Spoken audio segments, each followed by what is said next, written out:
Welcome everybody to week 3 of Draft League. We were going to have McDonald's Crew versus Planktonic Chronoflexi, but we're switching it up, I guess, and we're having 7 points left versus Tunnel Snakes today. I'm joined with my co-caster here, Cinematic Gaming. Hello there. Good to be here. Yeah, I think we should be getting in draft soon. Sorry about the delay. But yeah, I'm looking forward to this. I've casted Tunnel Snakes before, and they're a fun team to watch. Their bot lane is it's pretty strong if they can get it going. What have they usually been playing? I'm trying to bring up the stats right now on my second monitor, see what I can learn coming in as an emergency caster, but I Gonna might see just go with what they go live. Tunnel Snakes Tunnel and Snakes banning Rel Karma. They do not like the support fake smile on the support here for 7 points left. Known Rel player. I always like seeing those flex bans come in. I am a huge person that advocates for picking champions that can go to multi-lanes, and Rel Kama already going out. Kama has a multi-way flex of 3 different lanes, and Rel, of course, going jungle support, so getting a lot more bang for your buck, whereas a lot more specific target bans coming out from 7 points. 7 points left. Definitely. Nyla definitely targeted towards Killua. I was hoping to see in the games we casted before their Nyla come out, but it has been just permabanned every game they're in. I guess that's understandable. If someone really proficient on it, you just don't want to say nope. Would they even Yeah. want to deal with that? No, not at all. They do also have their Varus or Kaisa in their pocket. And Smolder also getting banned out. Some new champion that, of course, means it's really OP, and I'm also advocating that yes, it's a really OP champion. But that means we see the Maokai first pick, one of my favorite first pick champions that you can see. Again, has the multi-way flex and just has one of the best utilities in the game for a champion, in my opinion. Yeah. Looking at Tunnel Snakes, we've seen before a support player play this, or they could, they could go jungle. They could go mid, they can go wherever. I was Lilia gonna does ask make sense. if you'd seen had they picked Maokai before in the jungle support position, because yes, it is also could go even top lane though. We haven't seen top lane be meta in a long time. Nope. Lilia makes sense though. XT mainly plays Lilia and Maokai, and with that Maokai picked from Tunnel Snakes here, they're gonna opt for the Lilia. Is the Lilia potentially a flex too? They could go top or jungle. Yeah, potentially, I Possibly. guess. Depends what they want to do. If they want to shake things up, Alistar, Well, what fun. they want to do is make the enemy go to sleep and then engage on them. That's going in an all-in comp right there. That's not a flex pick. I think that's safe to go support. Yeah, no, that's unless they're doing some crazy stuff going AP in the top lane. Oh, I remember AP Alistair days. Those were fun. Bring it back. Actually, Please. Helicopter still does do AP Alistair, so hey, it's Yeah, still possible. You never know. maybe it'll become meta again. Varus for Tunnel Snakes makes sense. Killua, we've seen them play Varus before. They can definitely show up with it. And Mord. Mord here Interesting pick to come. could go top or jungle here. Xander has played jungle Mordekaiser for a few games. So this could be in either lane.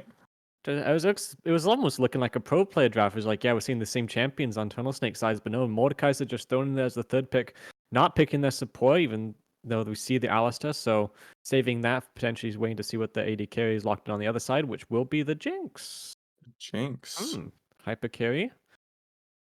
As long as they can stay away from that Mordekaiser, should be fine, but she already has great peel, so there you go. Definitely with that big Alistar by their side. Not many people can get on top of that Jinx.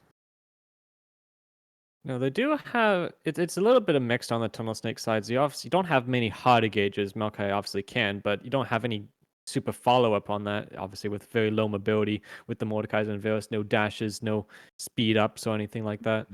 What we're going to see banned out, Talia banned out. Talia makes sense. Oh. Derizen has played Talia before. Mainly play Talia and Arya. I wonder if the Ahri is going to be banned out as well. Actually, it makes sense. I guess they were assuming that they were going to lock in the AD carry on third there because, yes, there are some very hard counters to the Mordekaiser. Olaf is one of them, especially with the Maokai as well. Olaf would be able to just rampage through the entire team, life stealing with his MR items that he could build. Would have been an absolute disaster, so I do love that ban. Mhm. More artillery majors getting banned out. Very specific what both teams are wanting the other team not to play. Yeah, definitely. For Tunnel Snakes, Iwa has a lot of Vel'Koz games in solo queue, so I would be kind of scared of that. I mean, I'm scared of him in general. He has a big eye. It's very scary. Voidborn. Ugh. Okay, True. Xerath coming Very out. scary Eldritch being, dare I say. Very scary Eldritch being.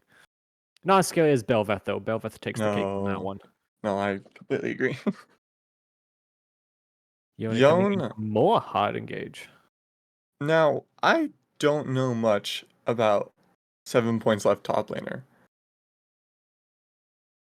So I'm very interested to see what they can play and what's gonna happen.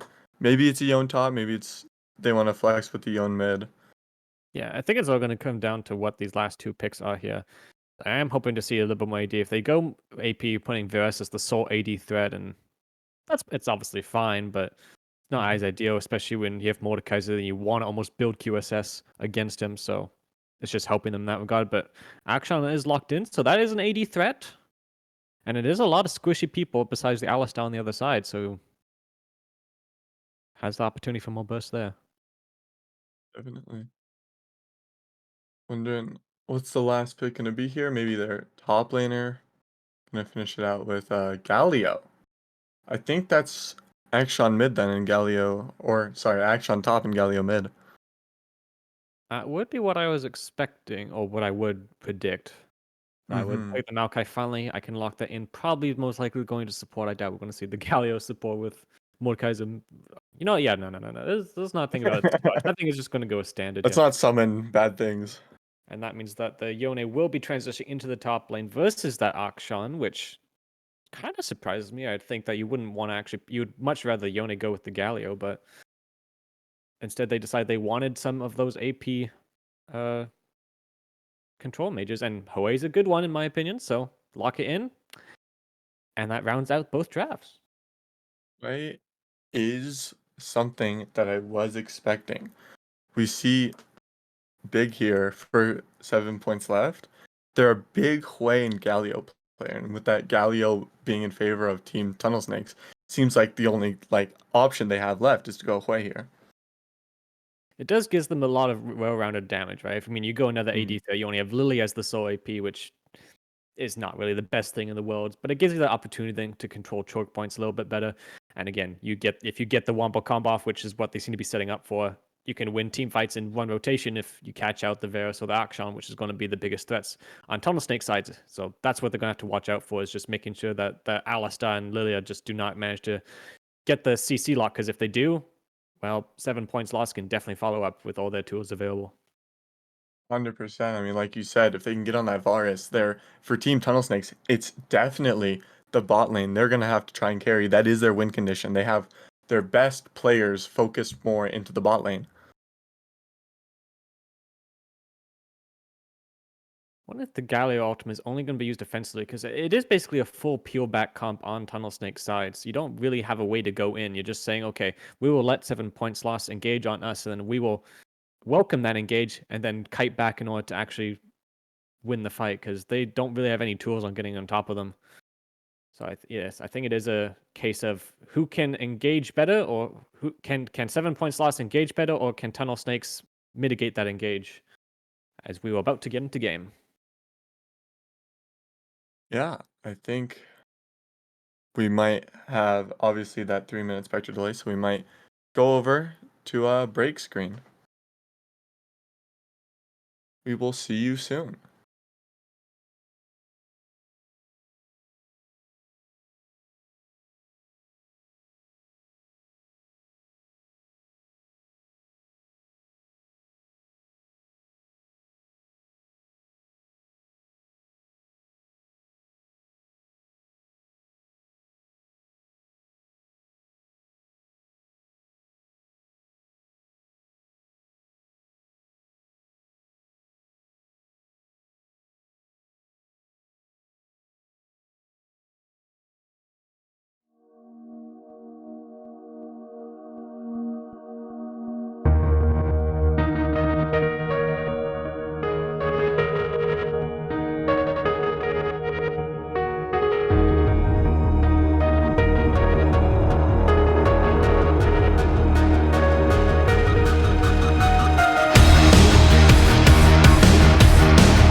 Welcome to the first game of this series. This is maybe an unfortunate game. It seems that 7PL's top laner has disconnected, but they are going to continue for a 4v5. Yeah, pretty unique situation, but unfortunately, it's one of those lose-lose situations of, well, if you can't suspend a game indefinitely and the game has to be played. So unfortunately, he's running into some PC issues, and despite numerous techniques in order to fix, he's currently unavailable, but we'll hope he gets back in sooner rather than later. It's it's going to be interesting to Cash from a team fight perspective because I mean you're a player down. Do you want to take the team fights? Probably not. You just kind of stick to your lanes, farm playing safe, and hope you scale up and catch people out.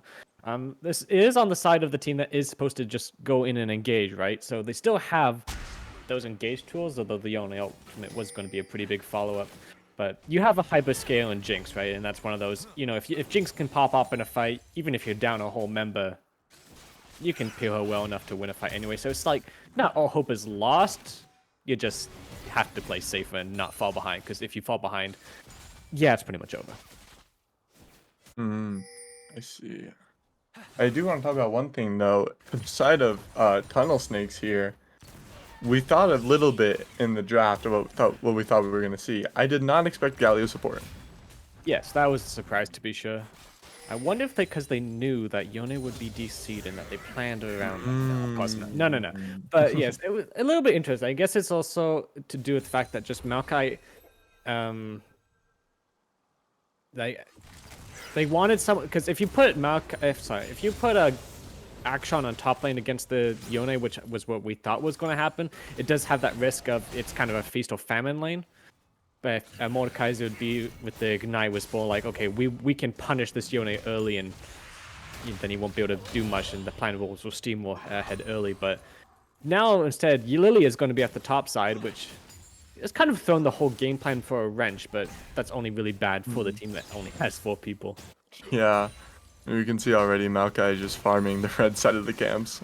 Yeah, I mean, it's also a weird factor of what do you do if you're the team with 5 people? Do you go easy? But then that's kind of, you can't really go easy because then it's like you can't throw the game. So you do have to play properly. And yes, they know it's a 4v5. They know Lily is top. They know all her camps are available. So they're going to do what they can to win, and can't blame them for it. And he's already proxying. This is the other problem, though, is that, back in the day when it was a 4v5, the jungler could go top without too much. Oh, Hui is going up, though. Oh, trying to get first blood cheesed? Maybe. I mean, they're going to force something here. Nautilus is going to have to try and turn this. They're trying to use as much as they can. That pass is coming up. Not enough, though. Who's the kill going to go down to? Trying to flash Ignite to maybe secure the kill. First blood in favor of Hui here. That is huge. That's exactly what you want, is to get one of your carries onto a first blood. Trying to get some maybe retaliation on the bot side here. Yeah, Necroburst might try and go in here, find a root, and then knock Jinx into them here. They're gonna go opting to just throw a plant down, back away. Good, not giving over any kills. But as like back in the day, if you're a jungler and it's a 4v5, you could go up to the lane that had an AFK teammate and farm the lane and soak the XP. But with all the nerfs to jungle and getting the XP and gold from the minions that you get capped after just a few creeps, you have to kill camps in order to get your jungle smite upgrade. It's not efficient to sit in a lane as a jungler. You have to continue clearing camps, which means that yes, you will get a free lane. He won't have any congestion, but there's nothing else you can really do about that. Yeah, it's definitely an unfortunate circumstance for 7PL here. The spot lane's getting bullied. Yeah, no, this is something to watch. It seems like they're trying to go in here. The Jinx shots are gonna land onto this Galio, maybe finding a kill, but the Varus is gonna tank. Necroburst might be caught out here. Jinx trying to do some stuff. Hui coming in as well, finding that long-range ability to focus down that Maokai. Oh, Killua as well going down, and as you said, Jinx hyper carry, getting that passive attack speed up and just hitting them.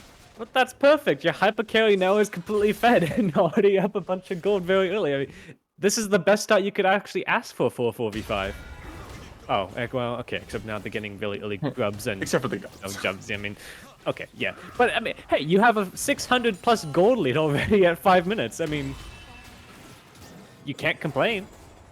Yeah, I mean, I thought definitely it'd be under some different circumstances in this early game, but I'm glad that 7PL have found their way into this, and I mean, they're making a stand already. Yeah, your 2 hyper carries are now much ahead in gold, and that actually means you can almost open up and actually contest some of these dragons or grubs that might... Oh, reconnection! we have. I mean, I don't want to count my chickens before they hatch, but He hasn't bought items yet. and he's leaving base.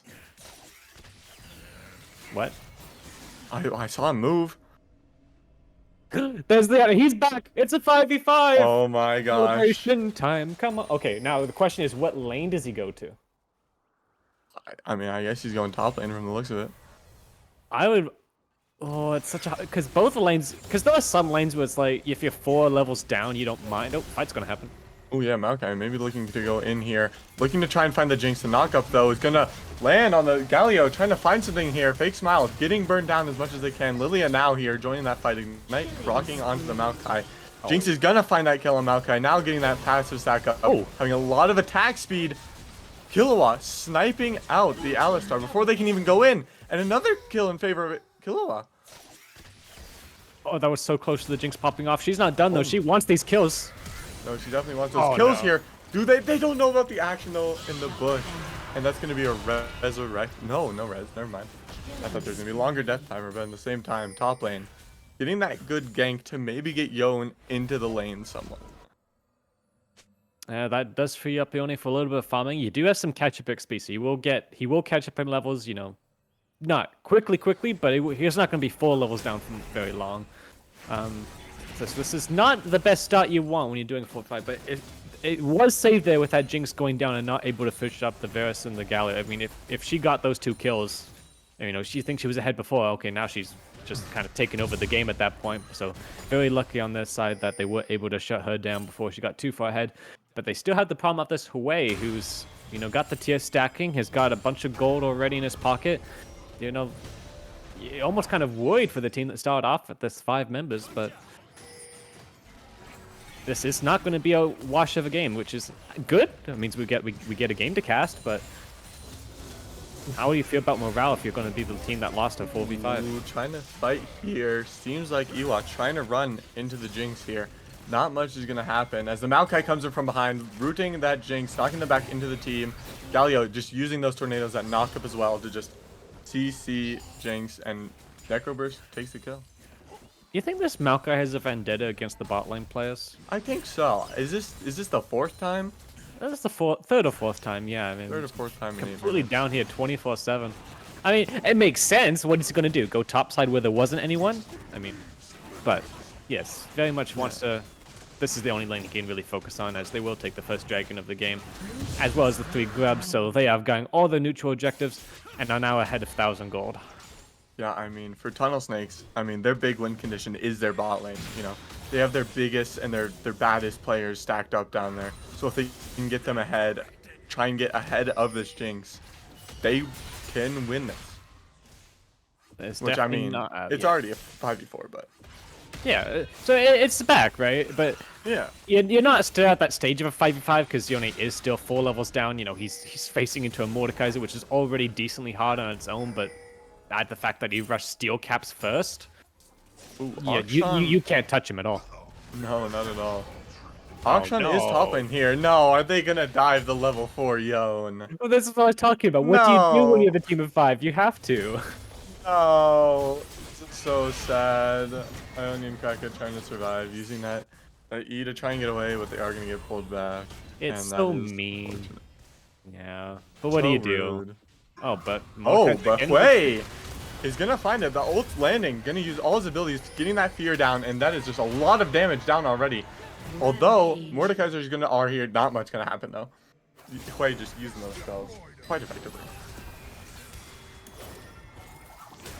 Oh, I think it's still going. Galio maybe getting caught out here, but no, he's able to use that E to dash away. Yeah, he's perfectly fine, and while that was happening, the other 3 grubs were taken, so that's now 6 grubs taken off the map. Like, at 10 minutes. That's very early to have all 6 grubs already taken. Yeah, I mean, it's rough for XT here, who is like in the top lane. They can't do much early game in terms of their jungle, so now they have to get back into the swing of jungle and try and get some prio for these jungle camps. Okay, so he's just chasing down this Mordekai's Maokai. Yeah. He has no boots, and I mean, Yone coming. Blackhead is gonna ult over the wall. It's gonna barely miss using that blast cone. Nekover's trying to get away, but XT is gonna land that big damage W, taking them out. I mean, that's huge. Any gold you can get on this Yone is good gold, so Assist is going to give him a little bit more in his pocket. But it's, like, this Lilia is a level up. She's up in camp farm, closer to completing her jungle item. This Maokai has just put so much time on this bot. Oh, that went wide. But he's spent so much time on this bot lane that he's just fallen behind in camps, and now is actually really far behind an XT on this Lilia. Yeah, XT doing a great job here. I mean, I was surprised to see that. I mean, Maokai, in theory, should be somewhat far ahead. I mean, they had those camps early to just free farm. Yeah, but I mean, that's how Lilia's been able to do Rise Farm. She can't gank any lanes, so she's just been soaking up a bunch of XP that she wouldn't otherwise have soaked up. And Maokai spent so much time ganking these bot lanes that he's just fallen behind. Now he's 2 levels down. And Mordekaiser's trying to go again, but Lilia's here. He's gonna get caught out here. Doesn't know Lilia's here. Seems like they're gonna try to do something.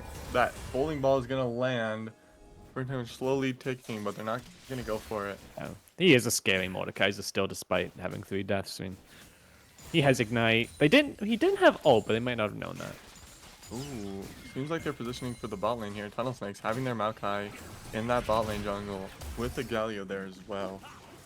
Seems like they might. There's a chance they might go for something here. Mordekaiser again bullying this Yone in the lane. Oh, that was a nice although- step.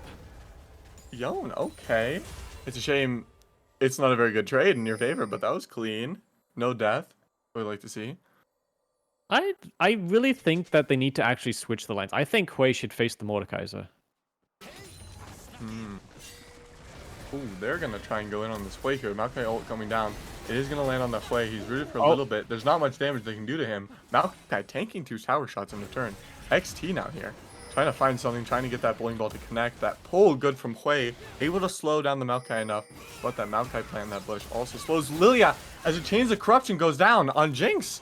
Killing spree. Oh, and in favor, Lilia getting dove down here with that taunt from Galio. The sleep, the 2-man sleep, and Hui landing a big Q onto Dursim. And that Ignite gonna tick over the edge.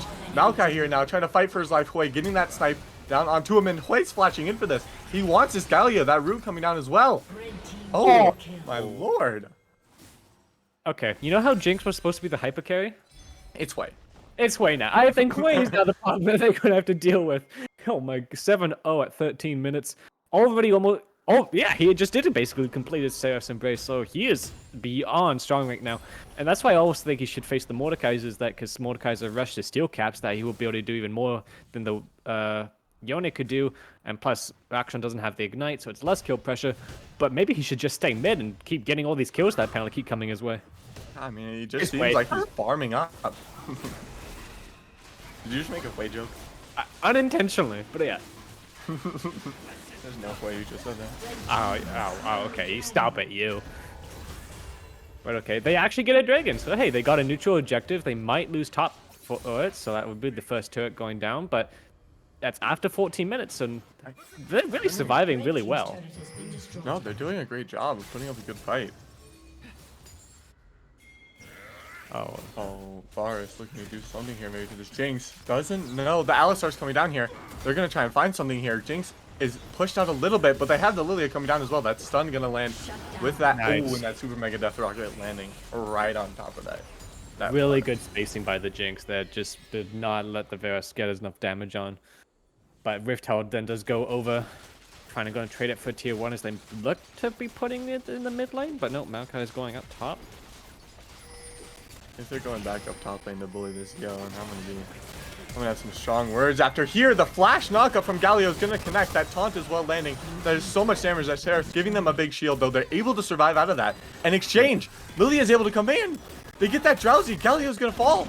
Oh, do they know about the action? No, he's able to just use that invisibility to walk away. There's no way he managed to survive. That Seraph's Embrace already completed, gave him survivability.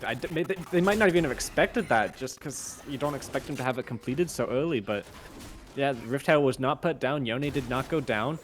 And now they're ahead almost 1,000 gold again.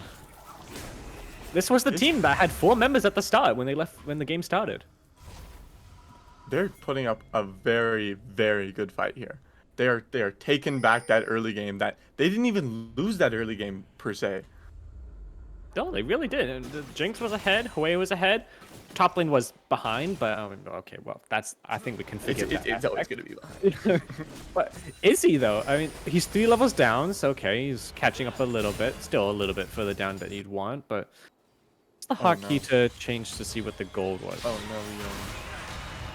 Oh no, I Okay. think ult coming down here. Yone is in the Shadow Realm. There's not much you can do here.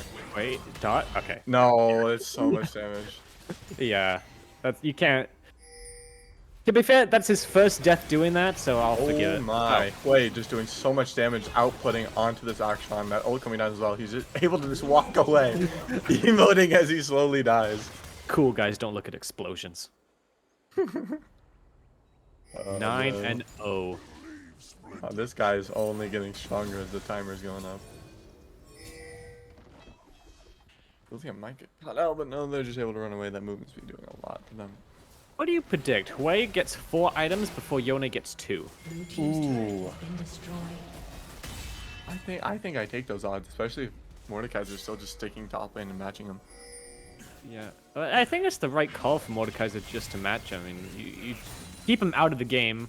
There's no really point in grouping. I mean, you would have to basically ult away. He's the There's only gonna be major a fight in threat. the bot lane here. There's 4 members of 7TL here in exchange for these 2 Tunnel Snake players. I mean, they're able to just knock up CC. Oh, Killawa, exchange, putting up the big fight onto that play, but it's not enough damage as Galio's gonna fall down as well. Did get the tower though, so hashtag worth? Not really. But there you go. There's the Rift. Okay, the rotations. Yeah. Red team's turret has been destroyed. Oh, Don't no, contest Yone. that, Yone. Don't. No, contest Yone, no. The Ignite coming down, the flash as well. Oh, just almost getting away. That's so sad. Akshan here, the ult is gonna land, and that is just Durizen gone.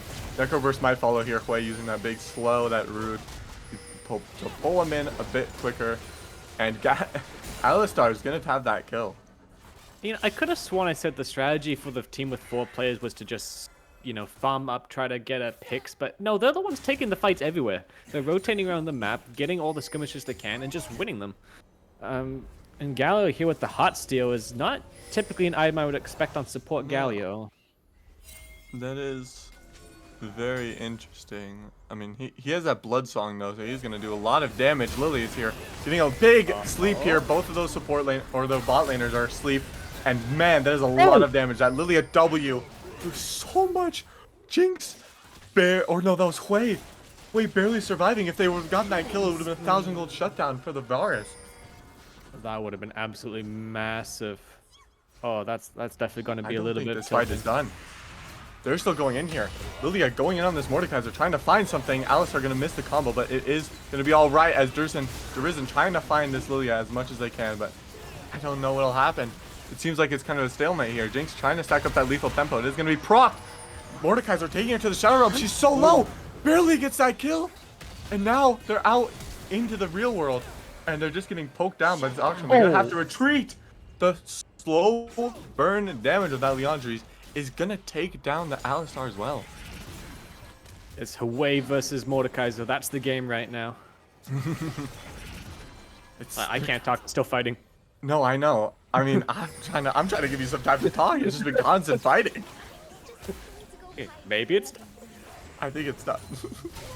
That's what you're expecting. Fast. Okay, wait. man. Yone Is Yone versus getting- Galio. Who wins? Wait, I think who Galio does wins. win actually. It's Galio, right? He has the hot steel and the what's it called? Blood Song. I thought it was called Blood Song. It wasn't. Oh called no. This is so Yone sad. has ult. True, Yone could turn this. Maybe looking for that big knockup. Oh, not enough though. That Q, that solo damage crit. I think he could try to escape with the ult, but yeah. But I mean, it's this is I'm it is a little bit of a damage Galio build, so I don't think that's really what they needed, but no. it makes it so that he can 1v1 the Yone at this stage. Yeah. I mean, with that Maokai having that Kanek first item, gonna be a lot of resistances for the Hwei.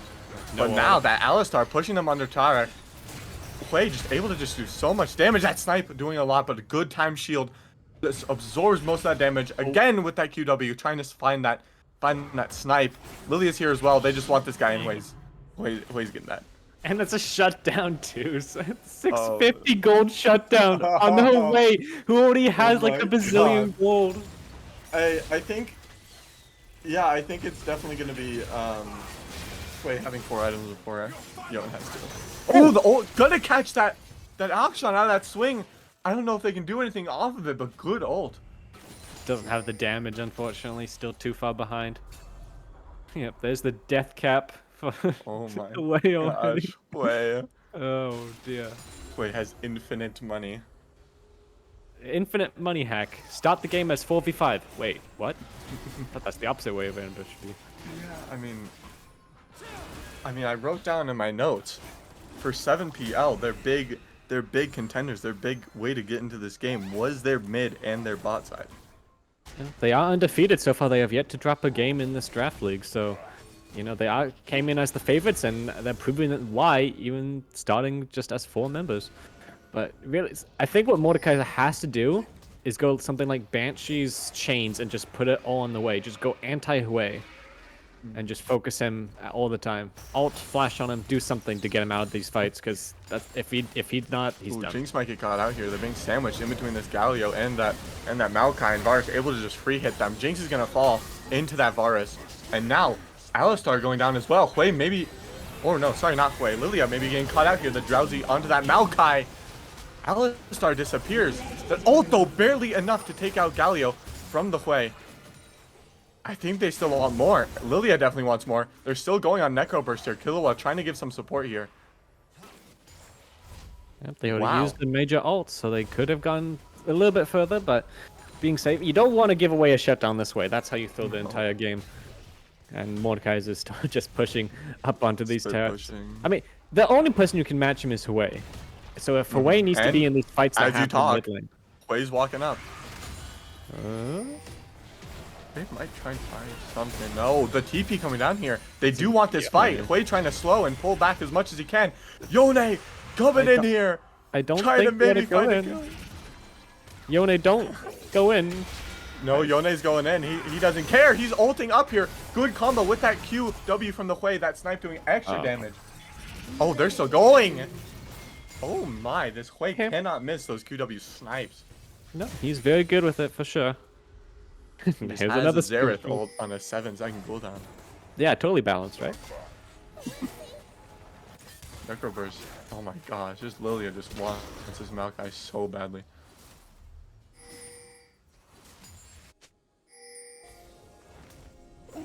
Oh, are they gonna fight here? It doesn't seem like it. I don't think they want to take this, honestly.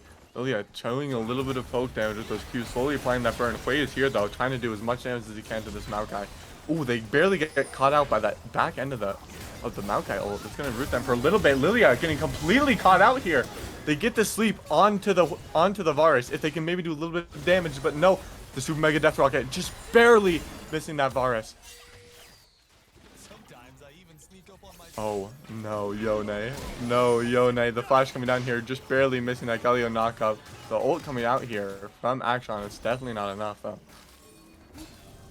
Chaos and more chaos and more chaos and reigns. Now this time actually has a little bit of a dragon control objective, so it's not a fight for a fight. There's an actually objective coming up. It would be Soul Point for... I forget the team name. Snakelet? It's Tunnel Snakes. Tunnel Snakes, yes. It would be Soul Point for them, which would be very beneficial. But I don't know how many times I'm just going to think that this is... They're the ones that started a fight, but they need all they can to get back into this game. And they will seem to get the Soul Point uncontested, so that's good for them. Yeah.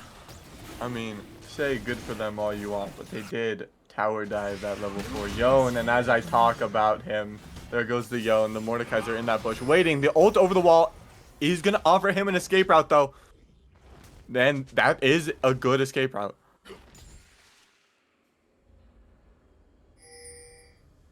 Yes, he's not even at 2 items yet, unfortunately, and Hui's looking to finish up his Void Staff, so it is a race to the 2nd item for Yone and 4th item for Hui. I do think Hui's going to win that, though. No, Hui is taking this. Oh, they want this Mordekaiser. Getting them back into that Hui, doing so much damage. That ult coming down now. Doing. Oh, Galio's here though. Galio wants to fight with this. The Mordekaiser trying to do as much damage to that Alistar as they can. Hui just trying to pick off and do a little bit more poke damage. He managed to survive at least, and I think he will be able to. Is it Jak'Sho he's building? I think he'll be able to go back and buy that up. I almost think that they can almost. I mean, obviously they are going to look to play around Baron now. It's about that time, or we might just wait to the soul point. It's not. It's still on them to force the objectives, because yes, it's still technically 4v5 this whole time. Yone is not really a champion in this game currently. All he can do is just stay in those sidelines, farming up until he gets to a point of relevance. But at the pace this game's going, it's not going to happen until everyone's 6 items, including him. I don't know if you're 7PL. I don't know if you want to take this Baron fight. I think know if you you wanna can spend poke it with on Wei well enough. I think, but yes, you don't want to start the Baron, that's for sure, and you probably don't want to do a full blown 5v4. But you could stop them from doing Baron, I think.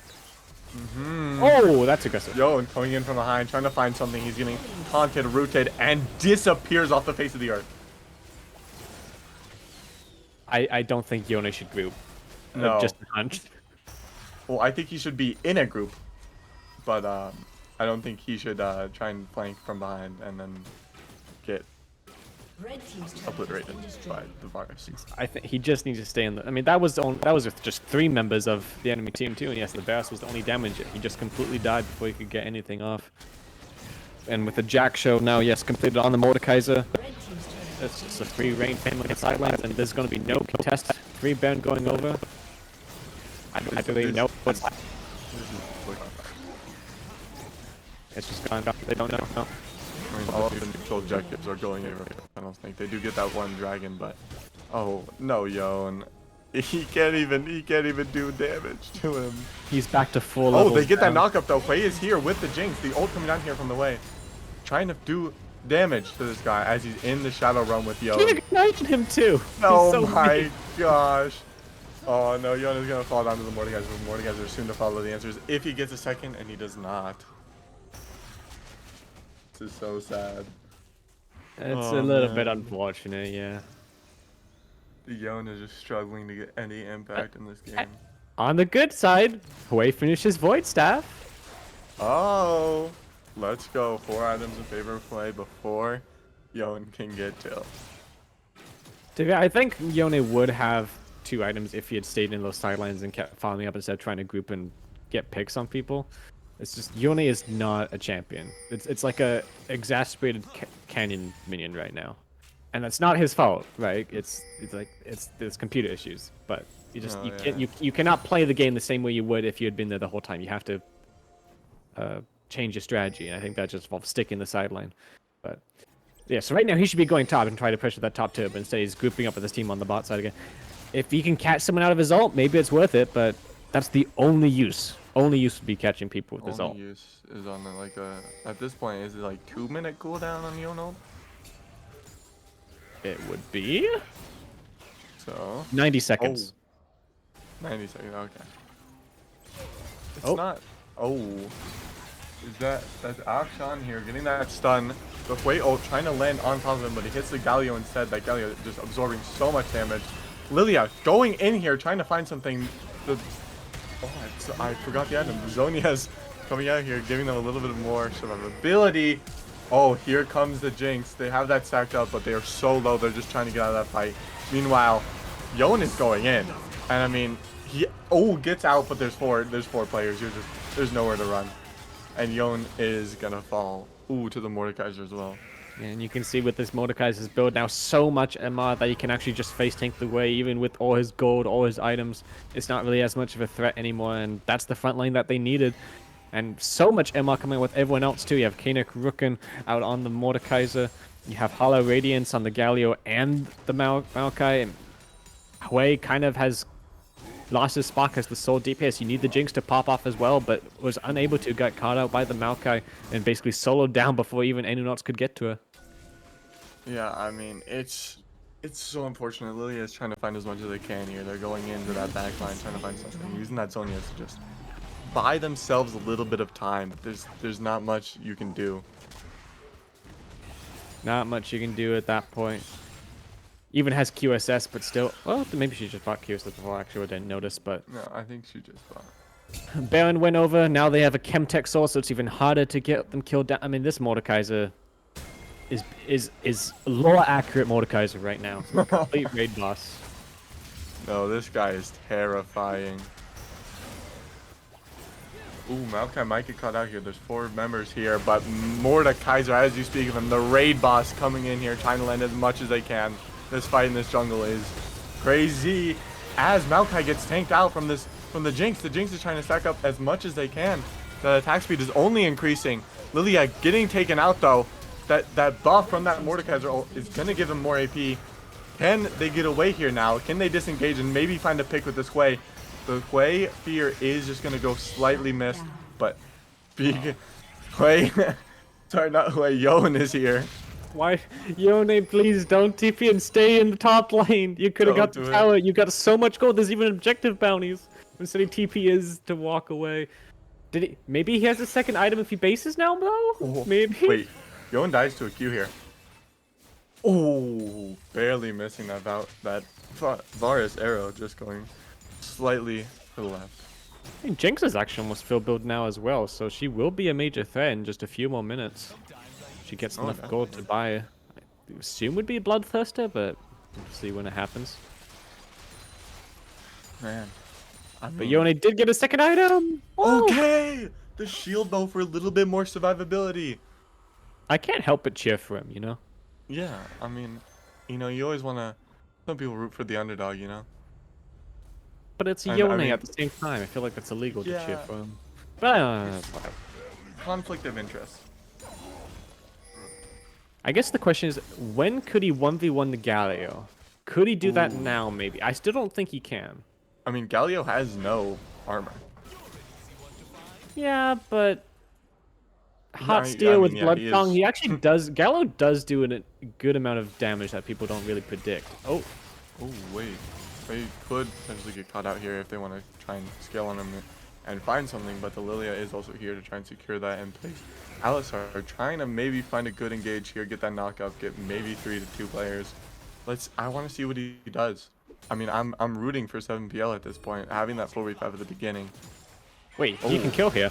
Yon is going in here, trying to land those Qs, getting that knockup at the end. He's just going to take the E back, recall, or recast, sorry, and go back to his waypoint. Should I say waypoint? Ha. Aha. Aha. Oh, sorry. I forgot to laugh properly. Okay, they did get the tower on top side finally, so all outer towers have now officially been dropped. I really, if Yone did have his TP, he should be in a side lane, but now with not the TP, I almost don't think he probably should be around here with Baron coming up. But it's also just one, again, they cannot stop Baron, and now they're being just forced out of their own jungle and spaces. Just be a matter of time before they start the Baron and forced to walk in blind. And if that happens, Mordekaiser raid boss. Yeah, there he shows himself maybe a little too early. I think if he stays in that bush a little bit, he might find something. But he is showing himself, and he is showing he is not afraid at all. The Hwei maybe getting caught out here, although all 5 players are just focusing down this Mordekaiser. Mordekaiser just needs to ult someone to get into the realm. Speaking of, Lilia goes in, Galio ults down as well. Yon going in to try and find something, just disappears off the face of the earth. And Mordekaiser out of his realm could not find the kill on Lilia. He's still chasing to find something. Jinx is getting that kill, but in exchange, Rattlesnakes gets Baron.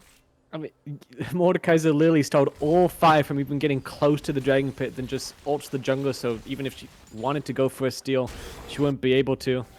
And, well, my in-game thing just crashed, so I'm looking at the Discord stream. That is the raid boss Mordekaiser that you wanted, though, is he just stops all members, they get a free Baron, and yes, he didn't get to trade 1-for-1 at the end, but he did his job, and that is exactly how they win the game, is by him doing that. So just do that repeatedly, and eventually you'll win. Yeah. I mean, I think it all comes down to if this Hwei dies. If Hwei dies, and they don't get a trade for it, like it's just straight up, the game's over. There's a lot of the responsibility on that Hwei. Change of Corruption, I think landing on that Lilia, it's just over. That Really also might mean game over. Yeah, you have no jungler. Elder Dragon is. Do we see the Elder It's Dragon? 50 dying? seconds, but it's Yeah, more 50 that they have seconds. Baron and they can just probably Yeah, no, force they're it just gonna down end now. this game. They're gonna push to try and get this game ended. Well, and done with. Mordekaiser's not here yet. So actually, Slowly probably walking not up. really- You know, being a raid boss, you know, they They gotta force balance it. you somehow. Ooh. Red team's No, it doesn't seem like they're gonna really force this fight too much. Maokai, as I say, goes in trying to find something here. Necroburst getting burned down from this Jinx. Yon in the backline, maybe trying to find something. Jinx is stacking up. That attack speed is only ramping up and getting faster.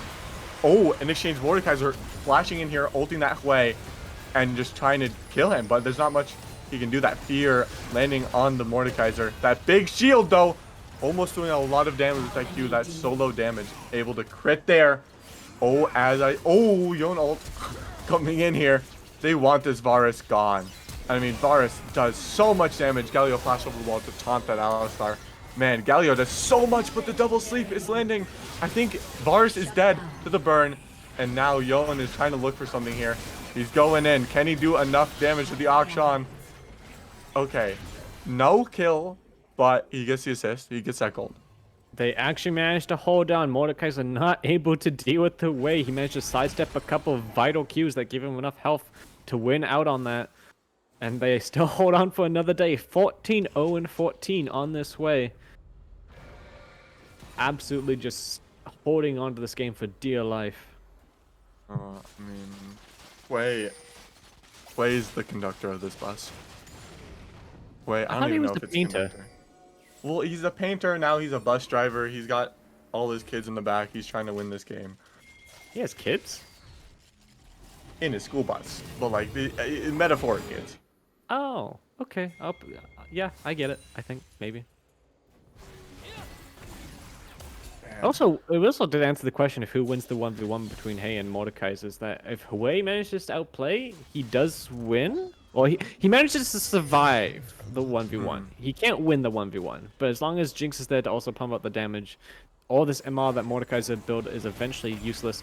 Jinx did manage to complete the Bloodthirster, which gives her some extra damage and survivability, so that's also going to be huge. She's basically now full build, and I mean, expect at this Elder, we're going to see exactly what we saw at the Baron. Is Mordekaiser? Oh, that's not good. Ooh, man, that Varus Q landing onto the Jinx. They're half HP.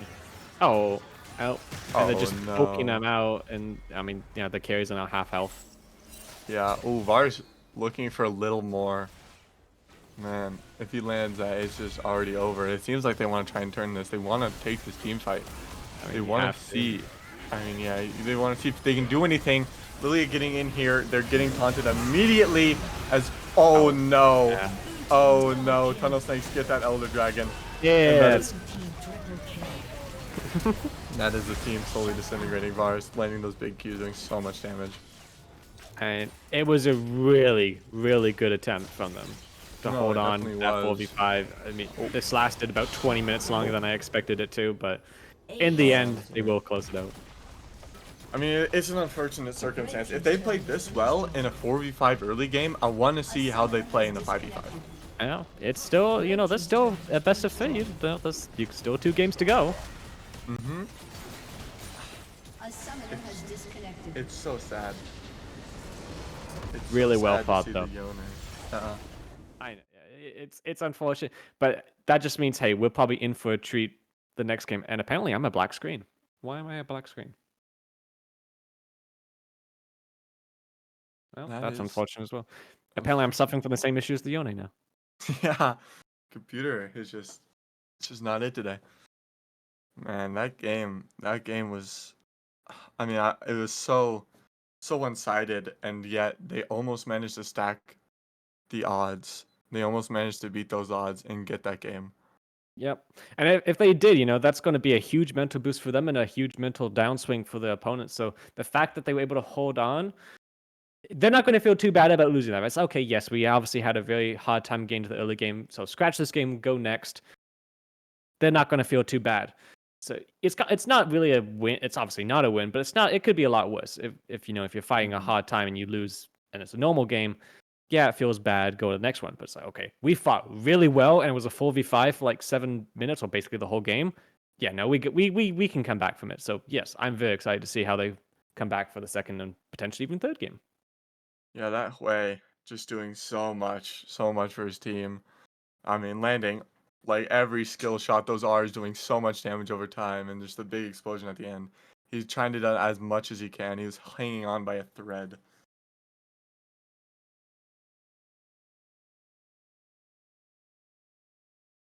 All right, well, we will take a quick break here, and we'll get to you when we get the second game draft.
Welcome back, everybody, for the second draft here.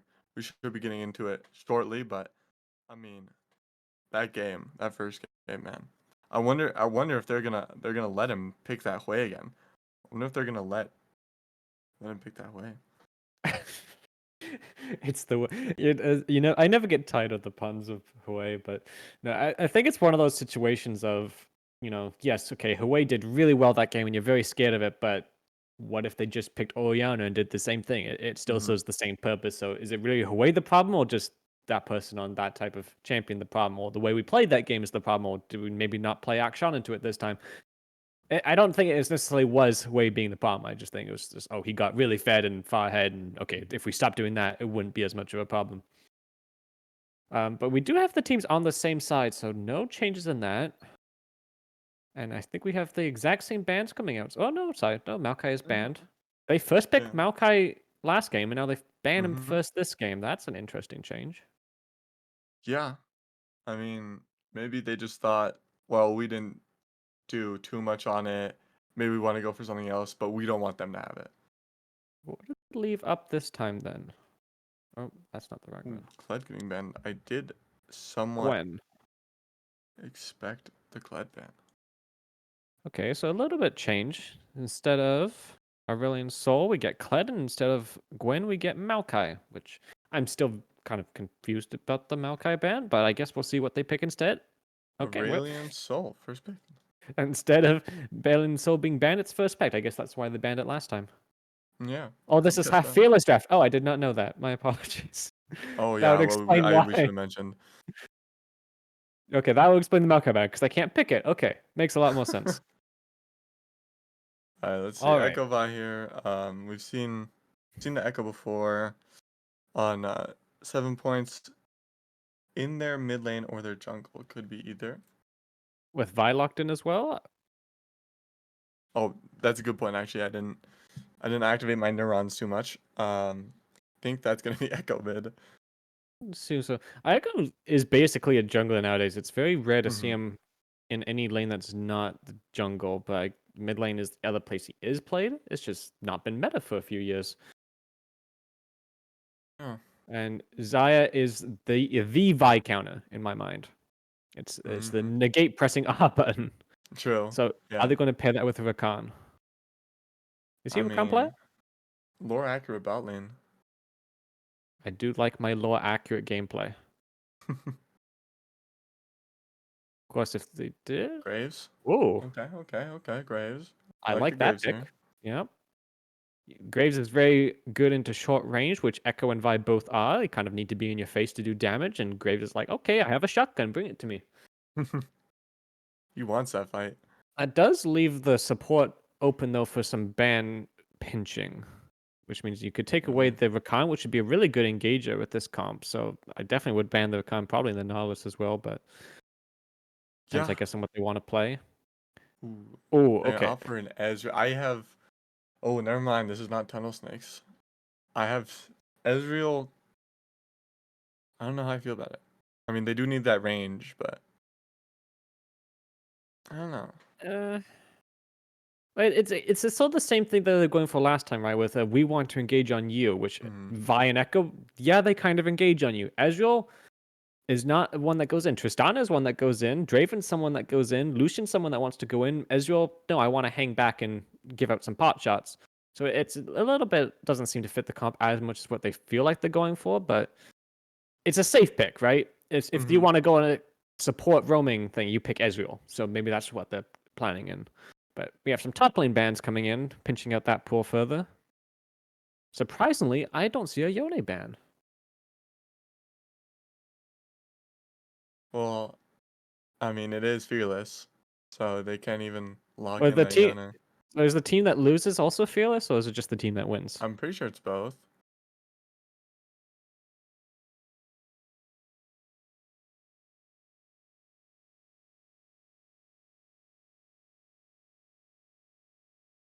Birds from production. I think what they said was, in all, the winners cannot pick from both teams, but the losers can only pick from what they've played.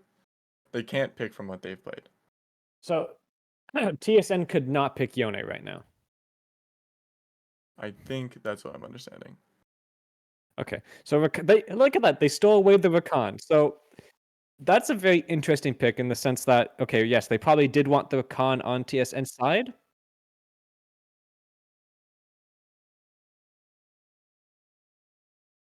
Oh, okay. That makes- So Rakan is, I guess Rakan could be a roaming support, but the Swain lock, that's a support Swain, I would assume, unless it could be top lane. Maybe. But I that mean, would, we'll have to see. I mean, this We is could this pick- is this is Tunnel Snakes. They played Galio support. I don't know what they're doing. I did play Heartsteel Galio support. Okay. No, that's gonna be a Cho'Gath. That's, I mean- yeah, that would be a Swain support Cho'Gath top. Blind Cho'Gath. A little bit risky. Yeah, Could I be wonder if it's punished. just gonna lock in something wild you- here. Does he play Urgot? I don't know. I 'Cause would I love went in their to know, Gabriel. u.gg, I went on the Risen Esports page, and I couldn't find a whole lot of information. They may pick Vayne here. I think that is something I saw them pick. Aatrox. We'll try. That's also a really good pick here as well. Really Mhm. good in the Cho'Gath and the healing. Though, yeah, no, it is again. They are going for that. Yes, we will fight you. Go in, and Ezreal just hang in the back, dealing shots while we have all the people in the front tanking up. A little bit weird. The Vi ult here. She only really has, well, I guess 3 targets. Yeah. No, I can see it working actually. I think Vi is still gonna be somewhat strong, and there's probably not gonna be too much roaming to the bot lane once that level 6 procs, just because they can't really connect onto the Xayah. But I think just it's have going to to see. depend on this early game again. Okay, hopefully we'll start with all 5 people on the red this time, right? So I will be interested to see Hopefully. if this Graves go for an early invader. We saw last game he obviously went to the enemy jungle because, well, the jungler was top lane. Yeah. But will that happen this game? Because if Graves can get ahead early and influence these lanes and get them ahead, Aurelion Sol obviously will probably just be a farm lane. But if he can get this bot lane rolling and get the Swain up and to roam and start influencing the map, get the same amount of objectives they did last time, I can see them taking over within the first 15 minutes. No, yeah, it's just if they can find the angles. It is 2 weak side lanes though. Like Cho'Gath loses to Mhm. Aatrox and Aurelion Sol just loses to everyone before 20 minutes. So it is going to be the spot lane focus again. I mean, we saw Mhm. how much he ganked it last time as the Maokai. Now is the Graves, not as much CC setup, but I expect that's where the focus will be again. Yeah, I mean, I'm looking forward. I'm really looking forward to it. I want to see. I like these bot lane matchups. I mean, I want to see with that like safe pick of Ezreal. I wonder if the Rakan is just maybe gonna just roam a lot more and try and find a lot more angles. I wonder if, yes, you roam up to mid lane, get the W onto the Aurelion Sol, then you can follow it up with more stuns and just set him super far behind. Because if Aurelion Sol does get a free lane of scaling, it turns into a problem. Because Oh, yeah. just come mid game, he gets dangerous. Come late game, okay, he is an absolute monster. But you shut him down, okay, he's going to struggle. So we'll see Mhm. how that game plan works out. Yeah, I think with that, enough is said, and I think we'll take a quick break here, and then we will hop back into the Summoner's Rift to give you game 2. Game 2.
Welcome everybody back into the Summoner's Rift here in game 2 of the series.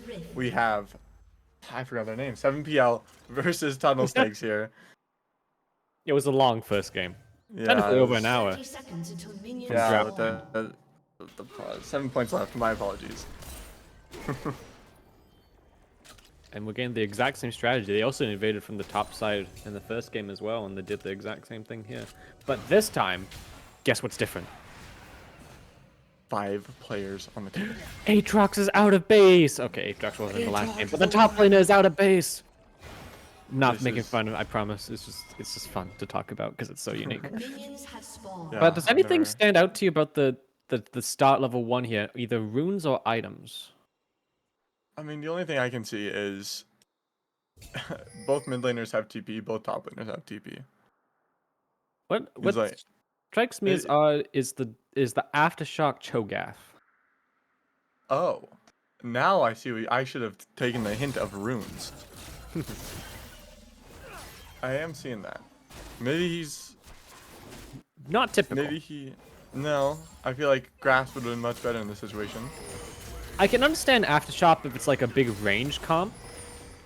But even then, you'd probably go Unsealed Spellbook instead. But yes, it's Aatrox, Vi, Echo, Rakan. I think Grasp definitely has a lot of more value here than Aftershock, which you need to hit on.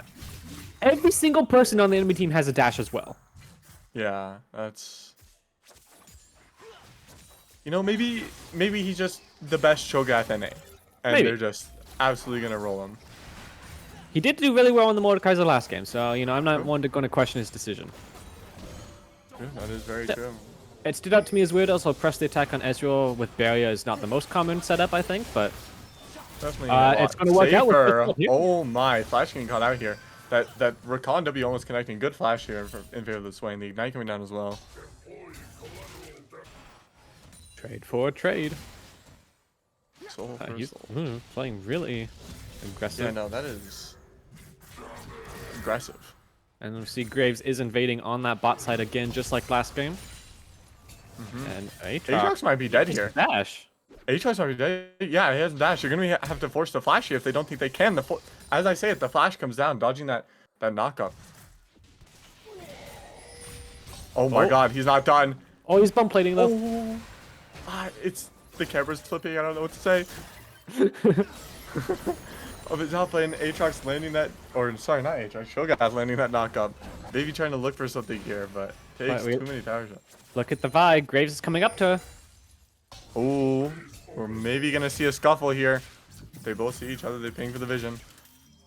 As we talked about it, Aatrox is Vi got trying it. to kill here, and that Vi here to fight. Echo here to join though. Oh, Is the that stun eco- gonna connect? The electrocute giving even more damage. First blood in favor of the Vi. Oh, they want more. They want this Aurelion so gone. Flash over the wall, back to his Cho'Gath teammate. Might do something here. That knockup gonna stop them somewhat, and that is actually just gonna stop them. Yeah, I mean, Graves is the one that backed here, the item advantage, but the collapse from Echo and the follow through on that E bring him all the way to where Graves would flash means, oh, first blood goes over to the Vi. Really good start from them.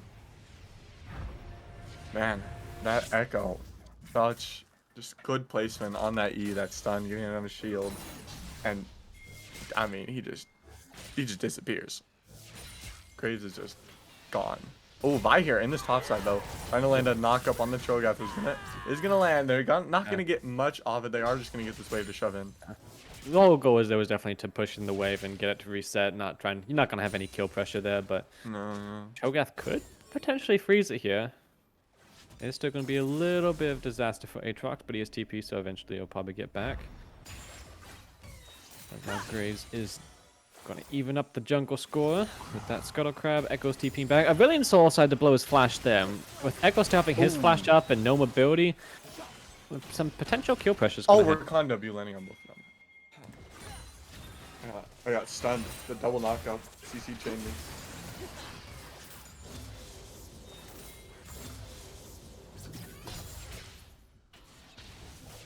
Graves is back into this bot on his red side jungle as trades are just happening in every lane. We could potentially see a dive come out here. We've seen early backs come from every single lane, so it's not just base items, but Looks like they're just going to back away as grubs are being taken now by that team.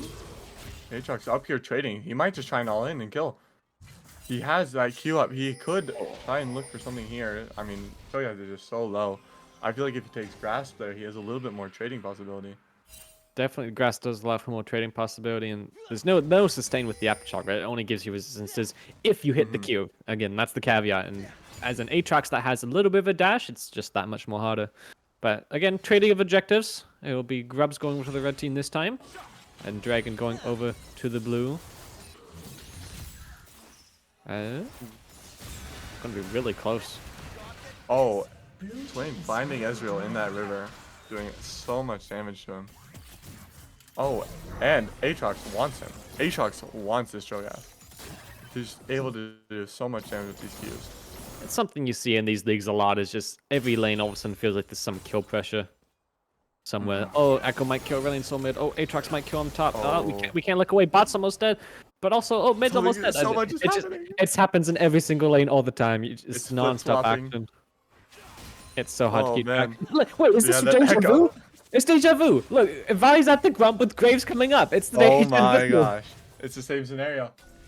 It's the same scenario. I've seen this clip before. Hey, I somewhere. Cho'Gath coming in here. They might want to try and fight here. Vi maybe just gonna escape over the wall. That knockup landing. Echo is here though for a little bit of a fight. The stun landing on both of them.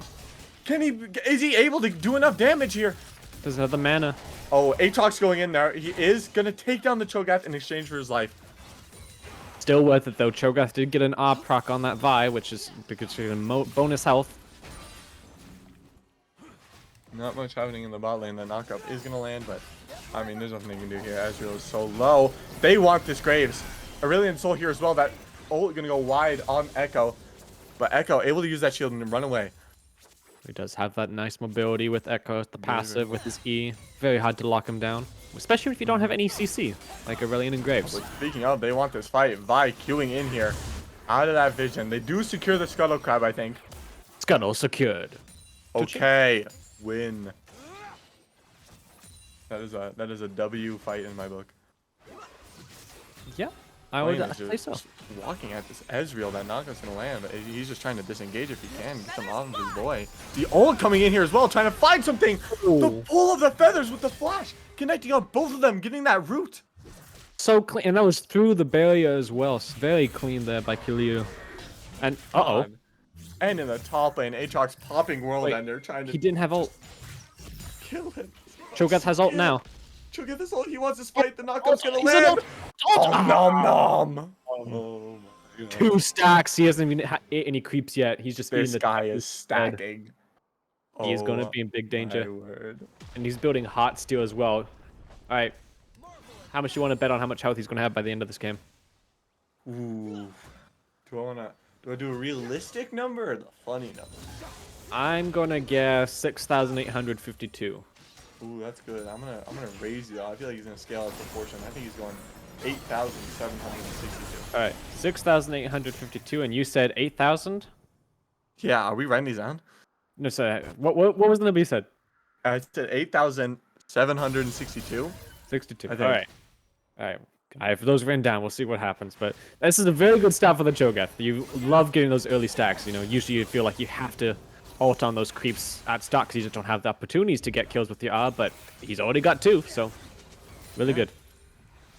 He's maximum stacking right now. Maximum stacking. Yeah. That was supposed to be a losing lane too, by the way. Aatrox is supposed to do really Yeah, well no. in Cho'Gath. Oh, Graves is here though. Graves is here. That knockup gonna land. Near side as well. Oh, and Aurelion Sol is here. And Swain. They Proud to want squad. this Aatrox so badly.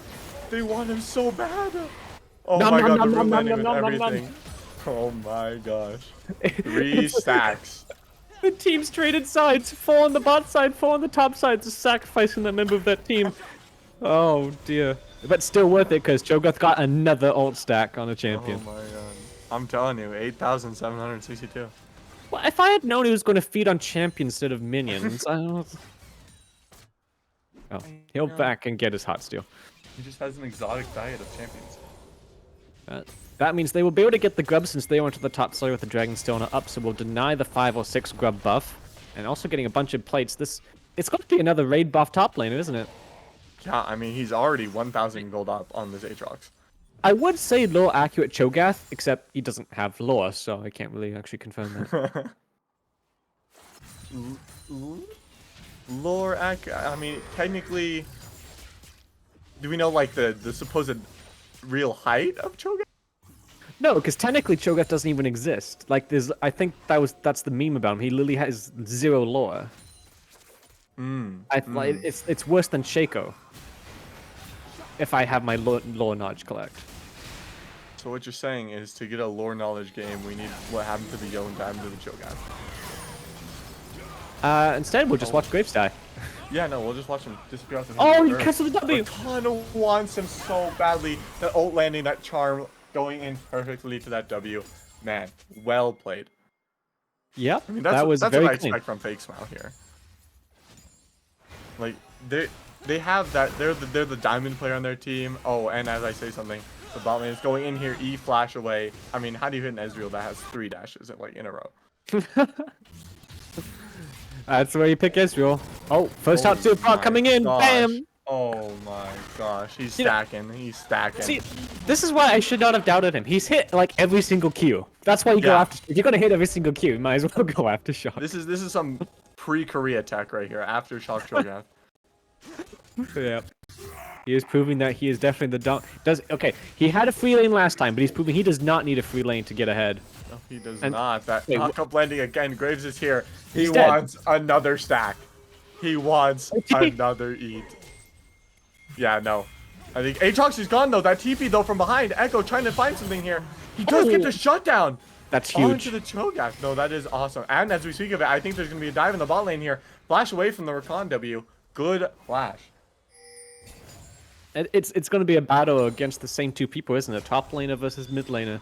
He's proving he doesn't need Hui, and he's proving he doesn't need Mordekaiser. They're both going to be the carries for their team. Yeah. I mean, oh, I thought maybe that Aurelion Soul was going to get caught by, but he's such a fast dragon.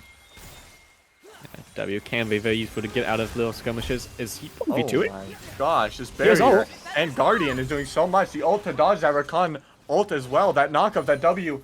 Ooh. It's so close, but man. He missed a Q. What? Cho'Gath missed a Q. He's I human. saw it. No, well, he's a monster. Well, yeah, but like the player themselves. You know, they're not a robot. They're not landing every single yes, kill. definitely. They're not Yeah, scripting, yes. at least. We can rule that out. Oh, yes, of course, definitely. What happened? What is the soul? What is the soul of this game? I did missed it. It is Hextech. Okay. Ooh, Hextech? Oh, he just walked up and Ah. hexed on him. That would be very dangerous if TSN is able to get Hextech. No, it is. It's scary. Especially as they have more range. Like, can you siege against a Aurelion Soul if he has Hextech? I dare say it's impossible. I mean, I wouldn't say impossible, but it's. I feel like he just drops one E and the whole wave's gone. He doesn't I'm even need gonna to do use anything else. My English knowledge, I feel like it's unfathomable, you know? It's inconceivable. Inconceivable. Oh my god, he's just landing Q after Q. Oh, and fighting the bot lane here. Swain getting caught out. So much damage to him. Trying to use that ult for a little bit more survivability. And Xayah gets stunned from that orb of Echo. This is Echo without any items yet, by the way. Oh my. 9 Dark Shield stacks. Does Cho'Gath get this turret? Oh yeah, no. This Oh yeah, it's gone. Still not. Not before only 14 does he minutes. eat champions, he eats. I swear this is deja vu as well. What was the time he got the turret last game? It was like literally right around this time. Oh no, Aatrox. I don't know if you want to stay around here, buddy. He is keeping up in farm decently. No, yeah, he's doing it. He's doing a good job. I mean, Aatrox is building that Titanic Hydra. Is that Titanic Hydra? That it's Profane Hydra. Hybris? Profane Hydra. Oh my gosh, Cho'Gath, 4 people on top of him. World Ender popped as well from this Aatrox. He just disappears. He gets a Heartsteel stack though. Yeah, He's hashtag stacking, but Graves almost get caught out here. That Echo E trying to get a little bit of a stun. The Aurelion Soul ult landing on just the Vi. Echo might try and look for a fight here as Rakan jumps in there, charming them. Oh, but nothing's found. No, unfortunately, it was not the Descended Skies Aurelion Soul Ultimate. It was just the tiny little blip media, not a big world-ending one. It was not Aurelion Soul, the skies descend. Nope. This is so sad. But Cho'Gath did get a hot steel stack. What's his health? Let's do a health update. He is at 3,020 health. He's halfway to my prediction, or just below halfway to my prediction. Oh wow. As a bot will get traded into the bot lane. I think that was just the minions that finished that one off. So a little bit of a better early game here for 7 points lost. They are now up 2,000 gold. They have a dragon. They have some grubs. So they have an extra player. They're doing a little bit better. Who could have predicted? Who could have predicted? That's Swain opting for the support item, Celestial Opposition. Just having that little bit of survivability. Rakan's flashing in here, getting that double knockup. Graves is just CC chained and disappears. Two flashes out here. The Aurelion Soul flashes away early, and he gets as well. I don't know if he gets, but the Vi already decided that they were going to flash on him. Yep. And top lane. He missed another cube, but got a hot Nice steel back. stack. Yeah. That's so sad. Poink. I almost feel, it's like he mixed up his item builds. Like this would be the Galio build last game. I feel like the Galio build last game would be more of a Swain build. Oh no, terms of Aurelion support Soul, item, not the get actual out item of here. skills. This PTA is going to do so much single target damage. Ooh, just barely gets away that E. He's able to just fly away. That Celestial Dragon gets away. Celestial Dragon running away from an Explorer with a magic gauntlet. Yep. That's not low accurate. No, it's not. Oh, Because if this Swain- was low accurate, everyone would be dead in just 2 seconds. Really, Well, yeah. Aurelion Soul really is just stupidly OP. I mean, did you see him? Was it the season? Was it the Call of the Forge? You remember No, that season? He wasn't in that. Cinematic? Oh, was that? No, well, he was. He had the. He missed the skill shots on Pantheon. Yeah, I always figured that was more just Leona doing something, but that's because I'm not actually a big lore buff. But yes, if that was him, then yeah, I mean, he has to be nerfed. He throws galaxies. Yeah, that's I mean, what do you expect? Oh, there's gonna be a fight up here in the top lane. Oh, the Q misses again. I Oh, think- never well, mind. No fight actually. That's so No, why. it was a fight. It was just a tickle fight. Yeah, it was a tickle fight. We do see though, Aurelion Soul, the skies descend, is ready. And Swain trying to find a fight here. Vi here is just coming in as well, that forces that Xayah ult out, and then gets caught by the Rakan W. They're not going to be able to do much off of it, because Graves is here now, but Swain wants more. But Echo coming in from the side lane, making Xayah disappear. And man, Echo again with that ult landing right onto Aurelion Soul, able to pick off Graves as well. This could be a penta, potential penta. I mean, we're not gonna find it. It's a big tank. There's two big tanks. Oh, but they're going in now. Ooh, flash away from that Rakan W. Ooh, they're gonna pop Rift Herald though. They want to push us in. They want to push it in so badly. Yeah, Ezreal has no mana. They want this fight. They want this. To get the turret. It doesn't seem like they're gonna take another fight though. It seems like Tunnel Snakes is just gonna try and survive and cut their losses short. Very chaotic, but they do come away with a huge win with a bunch of kills, turret going down. As a Hextech Dragon got into their pocket at some point, so they're on their way to a Hextech Soul. Very good in denying theirs. Well, you just can't complain about getting a Hextech Dragons. They're just my favorite dragon in the game. I feel like I've seen that Echo score somewhere. I feel like I've seen that scoreline somewhere. Well, like where? I mean, I can't think of anywhere where he's gone really good KDA. I feel like I'm getting deja vu. I have no idea what you're talking about, but... Steel stack, punk! Oh my gosh. Oh, this Cho'Gath still wants that fight. Oh, he's going out. Never mind. You missed. Oh, but he's going in again. He's go. Oh. What a commentator. This fight might be here for a couple minutes. We're just watching two big boys just tickle each other. Yep. That sounds weird. We're watching a monster and a world ender slap fight.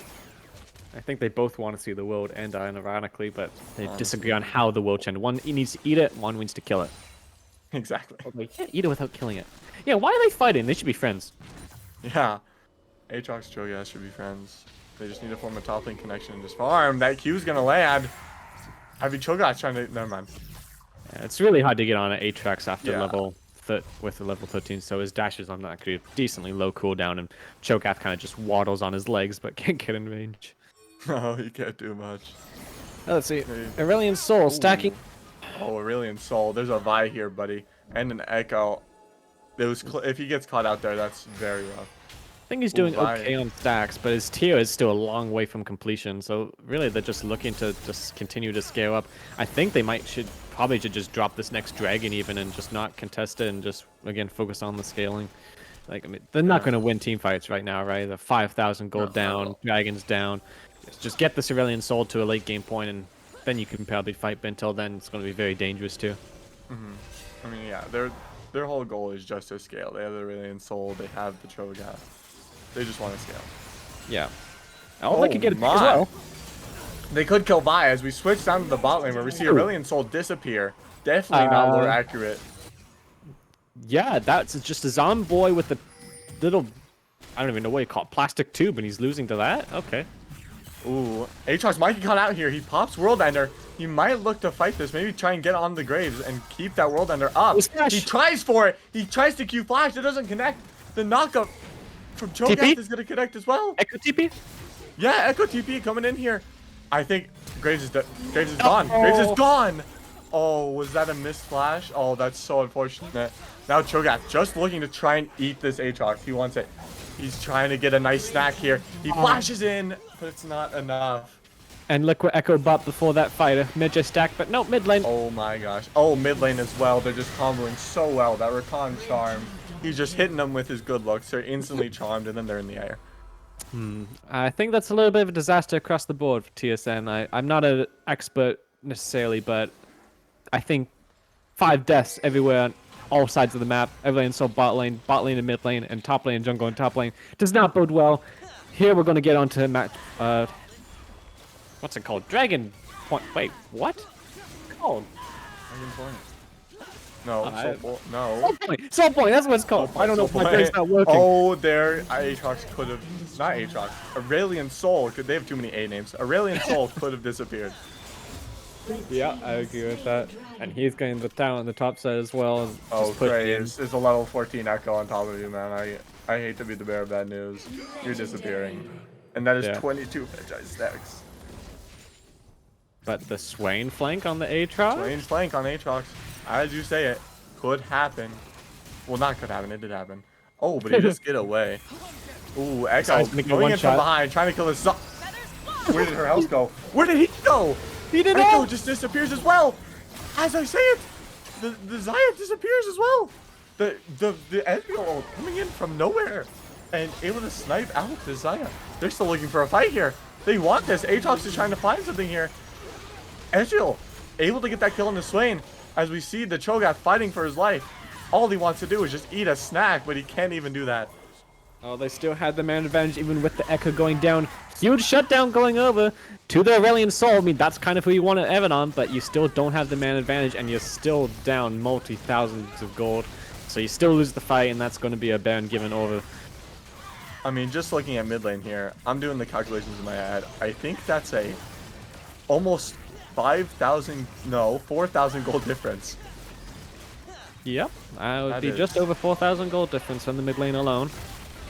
I think Echo did get caught up there by the Swain E, which is why he couldn't ult. He got CC'd by something, which didn't allow him to he got a ult. CC chain. I think what it was the Swain E landed, then the Xayah Feathers recall, able to get that root. And that was pivotal in able to get this Echo down. Oh, That's and not going there to stop goes him, though. Oh, Yeah. maybe able to. No, never mind. No, I was gonna no. say maybe No. try to hope. By the way, that Graves has Merc Treads. Oh, yeah. I did not notice until I looked because, yeah, he died instantly. 4 levels down. That's. Oh, Merc Tread's bye, not- Aurelion. Oh no, bye Aurelion Soul. Oh, and he just has ult up. Yeah. Yeah.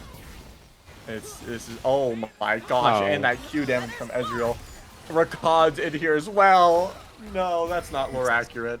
Picks all Rakan across would never the map. kill Xayah. That's Oh, true. and Echo's in here again. Echo's in here again, trying to find something. Oh my god, Cho'Gath is getting CC chained permanently. That stun from Echo, the knockup from Vi as well, and then another knockup from the Rakan, and the flash coming out here. It's just a pick that's after game. pick after pick after pick. I think that's game. Yeah, I don't. I mean, even if they don't end right now, it's hard to imagine them coming back from this, especially if they Oh, would yeah. just get a Hextech Soul. But yes, I think they're just going to try to end Yeah, now. they have Baron up. They It's, prove- Last game was just a fluke. quickly look at the Cho'Gath HP. What is the Cho'Gath health? Oh, wait, they might I try and can't turn see this. when he's Vi dead. is. Oh, I was gonna say Vi is dead, and maybe they could look for something here, but as we said, there they go. I would say Cho'Gath ended the game at 4,381 health. So we were both wrong. Both wrong. Yeah, the game just did not go long enough. I mean, No, they it did not. lose 7 points, just kind of snowballed the game until they just strolled into the Nexus, picked off one by one, and you just end the game off that because why not? Yeah, Yeah, you have hitting them Baron with the buff up. wallets is a favorite expression of mine, and that was hitting them with their wallets. Yeah, I mean, Echo, Medjai stacks up. He lost a few and then got them right back. Yeah. It's Yeah, he had one death last game. He had to have one death this game. It was you know, just keeping only it fitting. consistent. It's only fitting. Yeah. Man. Oof. So they're gonna have to go back to the drawing board. Okay, we managed to win when we were playing 4v5, but when it comes to 5v5, it wasn't even close. Just snowballing it to a very easy victory. I never really was in doubt, except for a tiny little bit where Cho'Gath was getting stacks. But those three stacks he got, those were the only kills and even kill participation you got the rest of the game. Just nothing else was able to happen. So Oh wow. very well played for keeping that down and not letting him snowball. Instead, it was the Echo that managed to snowball and just bring home the game to a game 3 and match absolutely. point. I mean, when you're playing against a scaling like lane opponent with that Aurelion Soul, he just bullies him. Just absolutely bullies them, and then starts to take over the map with Echo, just roaming everywhere. I mean, Over almost 5,500 gold up individually versus lane oh opponent. my gosh, no, that's so unfortunate. And if you don't have anything else to say, I think we'll roll over to a break, and we'll see you guys for the third game draft.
Welcome back, everybody. It was a pretty short break. We're just waiting for this draft lull to get ready and get set up. But big game 3, right? They have the disconnect in the first half, allows Tunnel Snakes to go in, and then they just show what they can do when they have 5 people. 7 points left. Their mid laner is just, man. Big fella Gabe is going crazy. Yes, it's a tale of two halves right here. We have top laner Xanon, TSN's trying to put on these like AP Bruiser carry champions, and he's doing well, but unfortunately, it's just being overshadowed a little bit by Big Fella Gabe on his AP carries that is able to just take over the entire map. And I expect we're probably going to see something similar here, unless we have a big change coming out from TSN going, okay, no, we need to switch up what we're doing in order to make sure we don't actually fall behind early, because even in the 4v5, that's kind of what was happening, is that they were down 1,000 gold early. They managed to claim it back, but then lost it again. So if they can show up these early game weaknesses, they still have a chance in it. They just can't allow the 7PL to take over the early game and then snowball that into a Nexus in 25 minutes. I mean, what are you trying to pick if you're Derizen? You're against this big fella Gabe. He's killing you on these mages. I'm biased towards something like the Karma, a champion that provides utility no matter what stage of the game, but also has a safe laning phase and is able to wave clear quickly. One way that you can stifle people roaming around the map and taking over is just keep pushing in waves. If you push in waves, if they roam, they lose the wave and you get pressure on the tower.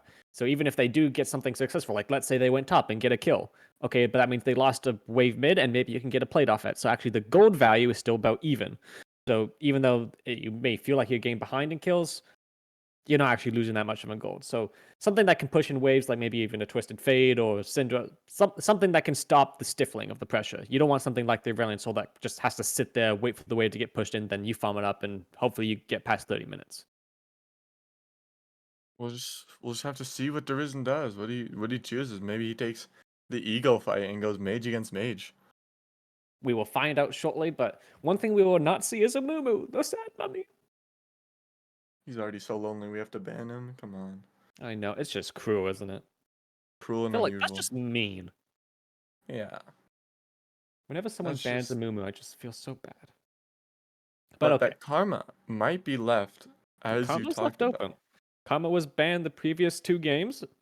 It is left open here. They have switched sides. They don't have first pick, so first pick Karma for TSN is not possible. Ooh, an Ivern. Ooh, that's a Karma counter. Karma doesn't have many counters, but Ivan I think is one of them. But Jinx is going to be locked in. Hyperscale. We saw that in game 1 on the side of 7PL. Was not able to translate that into a win, but now TSN decided they wanted to it. So, it's kind of the same thing. The locking in, scaling, and hoping to survive the early game, which they weren't able to do last time. But maybe they. There's that karma. I think this might be bot side. It's a Potentially flex. That's the beauty. could be mid, like you said. It's Like a you said three-way you love those flex. flex picks. I love the You flex love picks, those and flex Karma is one of the very rare 3-way flex picks. But okay, Mm. so I do like the comeback. I'm a bit scared of the Jinx, just based on what we've seen the past few games and having the trouble early game. And they fall behind. Jinx does not like falling behind. She likes getting even and then getting to late game. So we'll see what happens there. Just surprised to see it, basically, is all. Yeah. We're gonna see Tristana. As you said, another potential flex pick. They could go mid or they could go bot lane with this. I'm gonna. Yes, we've seen him on a lot of mages and APKs, but I'm gonna assume that's Tristana mid. Tristana with Ivan pairing is you just siege on that mid lane, get the tower down, and start roaming across the map. I mean, it's so hard to protect against it. You basically need you need an Anivia level 6 perma ult in the lane to stop it.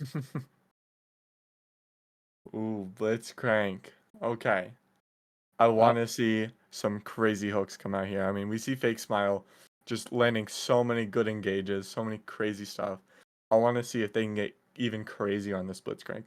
I think that Blitzcrank lock-in is kind of daring the Karma to go bottom, right? Yeah, you have nothing to counter. You have a little speed up. I'll hit my hook still. You have no mobility down there, so it's kind of like daring. You that Karma's going support, and no, you're not going to flex it.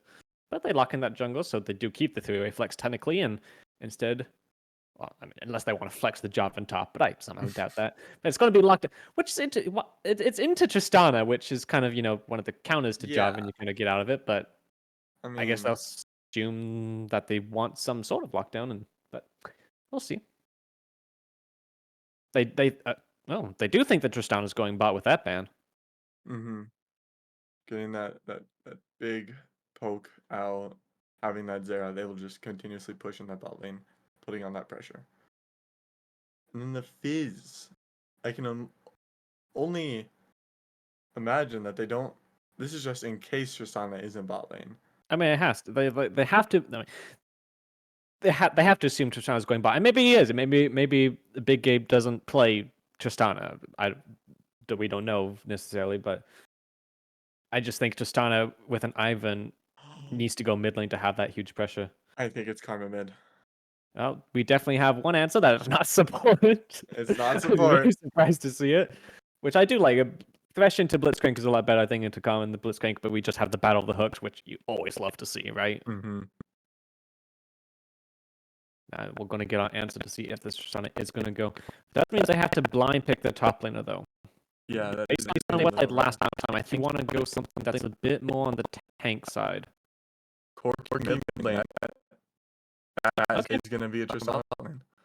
I was wrong. I mean, I'm a fan of Corki. I like Corki. The Corki also has the advantage of he can also get out of the Jarvan Yeah. Cataclysm too, right? So it does also smart. It also has sort of the same effect with the Ivan as well, as it just makes it really hard to get on top of him and kill him. It doesn't have the same sieging power, but it just means that Ivan probably will focus more on the bot side instead of the mid lane, as he would have been if the Tristana was mid. Olaf top lane. Hmm. I So- have seen some things here. As someone who loves Olaf and Karma top lane, Olaf is actually not good into Karma. Mm. So I really want Well- this Karma to go top lane now. And it's a Karma mid lane, it seems. It does look it's what I expect, but actually Karma does really well into the Olaf. Mm-hmm. And Corki, I think you need to pick something that's going to punish this Corki early, because Corki is with the Karma is kind of just like a stalemate lane. It's like the Orianna, not Orianna's, yeah. What was a big stalemate lane in mid lane? I don't know. Corki is here. I guess I didn't want to use Corki, but yeah, that's known as a stalemate lane. Corki just kind of farms, the Zia kind of farms, nothing happens for 20 minutes. Mm-hmm. And that's the same with Corki Karma. And you don't want Corki to farm for 20 minutes. You want to punish him early. So I don't think they're going to be able to punish this Corki early. Instead, they pick Garen into the Olaf, which is fine. Garen does beat Olaf early, but... And they do have some tools to deal with Olaf, but yes. I would have liked to see the Karma flex top, but maybe he doesn't. This might be a little interesting, but I feel as if TSN are getting flashbacks to the Olaf in week 1 against Never Misclick that just absolutely ran them down. I wonder if they're getting any flashbacks, like, oh, or maybe they've learned. Maybe they've been like, oh yeah, no, now we know how to handle an Olaf. We got to get this guy top lane. We lock in that Garen. I'm not sold on the Garen pick, really. I'm me sorry. neither. I'm not.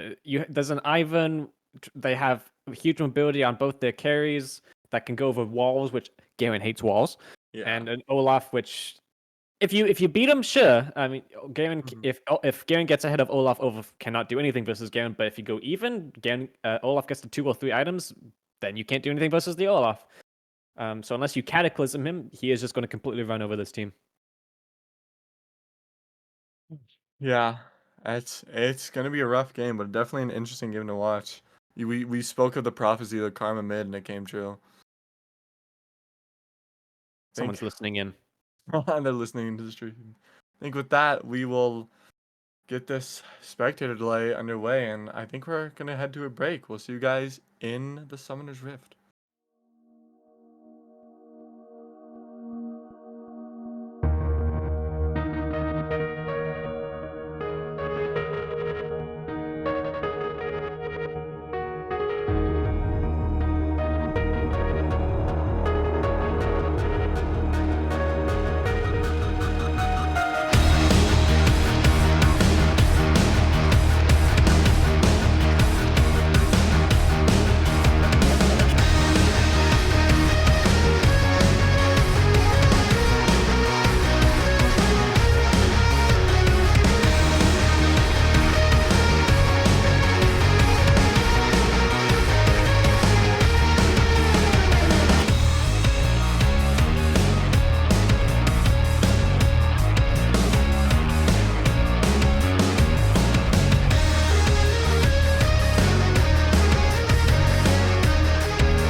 Welcome Great. back to the big game 3 here. We're dropping back into Summoner's Rift here. We are seeing a group of 5 7 points left players and 5 Tunnel Snakes players. No, wait, no, this is not supposed to happen level 1. What's happening? Oh, they're getting in here. So much is happening. That Thresh play, getting so many. Olaf already being taken down. Garen getting that first blood. Jinx getting that excited stack going in. The Ignite as well coming down. The hook from Blitzcrank trying to get some tower damage. Oh my gosh, the flash from Corki getting down that Blitzcrank. Oh my, what is happening here? 2 flashes over the wall. Can Jinx get another? The barrier is going to help. But Thresh flashes as well. What is happening? 1 for 5 early in favor of Tunnel Snakes. Milkshake, what? Wait, what? I don't Okay. know what to say. I wanted to point out that Olaf and Kala both left base without items too. They did? They did not have items for that. And then the 5... I can't deal with this as the start of a game 3. What just happened? What? They're already 2k almost gold up. Oh. Oh, The early and he's game. just like, no! Oh my gosh, what is happening? Those Conquerors are stacking up those Qs No. landing simultaneously. That damage is so obnoxious. I mean... What? Okay, alright, I'm gonna compose myself now. I mean, okay. Yeah, that was, deep that was breath, a deep totally breath. normal level 1. Nothing strange happened. It's not like, 8, 9 out of 10 summoners were used on the side of TSN. Yeah, that is. Oh my lord. Okay, yeah. Just a small gold lead before minions even reach the middle of the lanes. And we're gonna get some more action with Jarvan ganking already. Nice. Yep. And, Olaf must have flash though. Yeah, Olaf has flash. As we talk about it, there goes the flash. And- Olaf wants to No, he fight though. wins. He wins Olaf is this. still going. He does win this. The flash coming out from Jarvan. There's the 10 out of 10 summoners used. Alright. There it is. We got him. I wish we had got 20 out of 20. That would have been hilarious. The Okay. full sweep. Yep. So basically, what I've learned is, it's game 3, it's match point, and these teams decided, no, we're not going to be careful to make sure we win. Flynn, go. Yeah. Okay, understandable. This is my heart is racing. This is gonna be one crazy game 3 scenario. Ivern coming in bot lane here, as Jarvan is also walking mid lane. We might get 2 ganks happening at the same time. Ooh, a good Thresh hook landing in the bot lane. Corki getting knocked up here with that root, securing that Jarvan EQ combo, and the kill going into Karma. While at the same time, bot lane, Ivern gets the kill onto Thresh. Big Gabe with the amount of deaths as the past 2 games combined, only 3.5 minutes into this game 3. Oh my, and Garen just spinning on this guy. I mean, there's a massive wave. I mean, Olaf, Yes, Ignite. yeah, he has Ignite. He could look to do something here. I mean, Olaf can't really fight. There's a huge wave there. Garen, especially with Ignite, is going to win out early. So brain is not working anymore. I blame these teams. What have you done to me? Okay. What did you do? Okay, let's see if we can look at this objectively, right? Okay, so which lanes should be winning? Okay, never mind, another fight. Yeah, no. So it looks like Blitzcrank just absolutely read the Thresh here. Oh my gosh, and Tristana's in. Using that W, trying to get that reset so they can hop back over the wall. It's gonna happen. Oh, And wow. Escape. Man, Tristana, just a Tristana masterclass. Okay, I mean, oh, and the fight top lane as well. The Ignite's most likely going to come down as well. Or not. There goes the Ignite, but it's not enough. The level up's giving him enough health to survive. if you're going to use Ignite versus Olaf, you have to use it early, otherwise he's going to heal up like he did there. You need to use it to diminish the healing a lot, and look at all those minions he's now missing. I was saying that I was going to look at this objectively and that Garen should be winning this top lane, so maybe we should put our focus there, but no, he just completely lost this lane. So it's gone Caster now. Curse. And Jarvan, Oh, Corki as well coming down here. Jarvan, but Ivern coming to match here using that shield. They want to go in. The flash root connects onto the Karma. And that's Karma gone. Oh, The her shutdown for flash- Ivern. her flash was up in 1 second. So close. Okay. So many points. Jarvan has yet to back, and he's already ganked all 3 lanes plus more, and now he's gonna go do grubbies. Garen has now died 1v1 and missed a huge amount of life, so he's a half a level or more down. Bot lane, Jinx got 2 kills and 3 assists level 1, but Thresh has now died twice in that stead before anything else has happened. And now a dragon is being taken by 7PL and has tied up the gold lead already. In return, though, All that happened in 5 arguing the minutes. void grubs. Yeah, no, that's. This is crazy. Thresh might get caught out here. The Thresh lands. The Thresh just lands, and the blade cancels the knockup with a jump from Tristana. Who is this Thresh? Oh, and Blitzcrank flashing in a straight line gets hit again by the Jinx W they were trying to dodge. What was that Thresh play? Oh my gosh. Okay, so new strategy. I'm not going to say anything for 30 seconds and see if that makes something not happen. Oh! Okay. Oh, that didn't work. All right. I almost skipped Ivern here as well up top lane. This is Hard to I don't kill think much is gonna happen. I mean, Garen just, or not Garen, Olaf is just pushing in the wave. Yeah, they're just forced to back. Oh no, never mind. They want more. I don't think that's the best use of the time for the Ivan. Yeah, no, you should just be farming. Oh, and Garen cancels the back. Oh. He thinks he's going in. Oh no. Shield. The timing and with the flash, it allows him to survive. I like it. Man, That that was was. Oh, and there goes Garen. Garen. Oh, he's a sprinter. He's a runner. He's a. Oh, never mind. He's a runner. He's a track star. But team surround. Oh, they are surrounded. Oh, this might be a double kill in favor of the Karma. Oh no, the Jarvan is gonna take the Ivern. But But bot lane. man. Now bot lane action. Now some bot lane action as Corki has roamed down to the bot lane, landing a little bit of poke damage, getting as much as they can. That is just the Corki classic. The Lantern is up. They don't get to take it, and Jinx just gets caught out. They're forced to flash, but the Blitzcrank hook brings them back. Milkshake. What's going on? What is happening? This is not normally. Like, it's also just weird because like we see these scaling champions that get picked, and it's not just this series. It happens a lot in this league where we get scaling champions, and then we get 2 kills a minute. Yeah. I'd look. Oh, Okay, and speaking here's of, some more- Ivern is getting cataclysmic on. Carva's here. Oh, but he might be able to just survive with a sliver of health. That shield, no, that Q takes out that shield, giving Jarvan the free connection. The Blitzcrank hook lands, but Carva's flashing in to secure that route. But in exchange, Corki flashes away, able to dodge the follow-up RQ combo from the, well, not combo, but empowered Q from the Karma. Oh, the Blitzcrank is just trying to peel for his boy, his Corki. And it's gonna work, but Corki is still just... Oh no. Oh no. Karma is overextended and they're gone. Corki's dead, but Garen as well is somewhat overextended. He's gonna try and use his blast cone.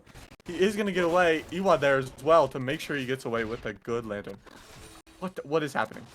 Garen's diving in between both turrets at 9 minutes. I don't know And what's going on. Tristana has jumped onto the Jinx, and Jarvan is here. The ult trying to land on to the... I can't even speak. What is happening? The R lands on J4, pushing him away, but exchanges Super Mega Death Rocket from Jinx. Lands on the jumping Tristana. Oh my god, and Garen's up top lane now.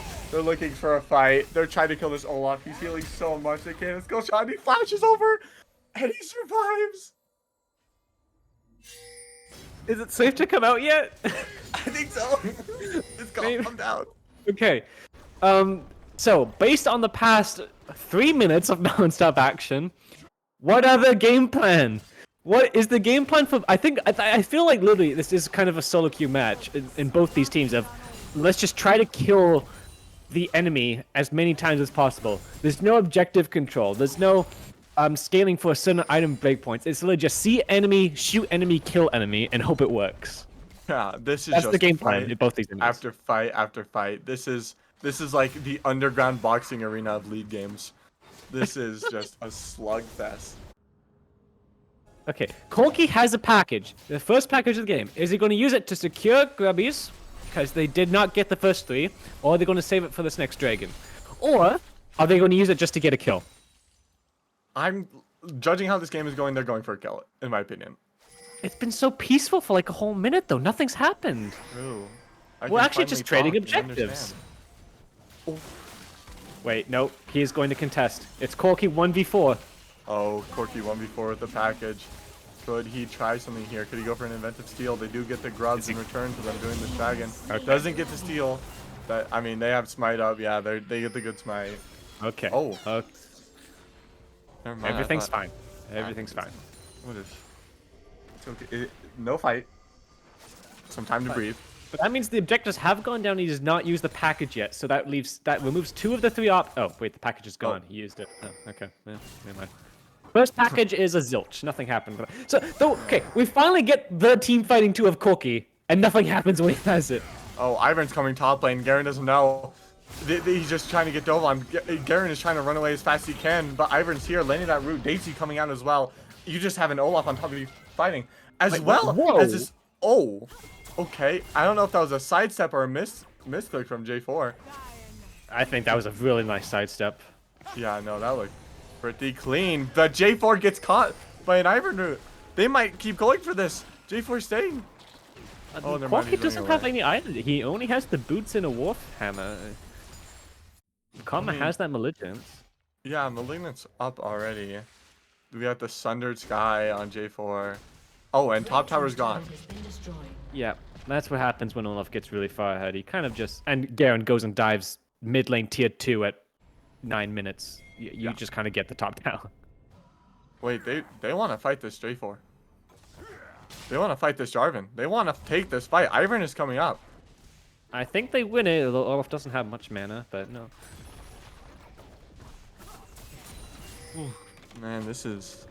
Oh, Olaf is fighting. Olaf is in here. Ivern's here to help protect him with that shield.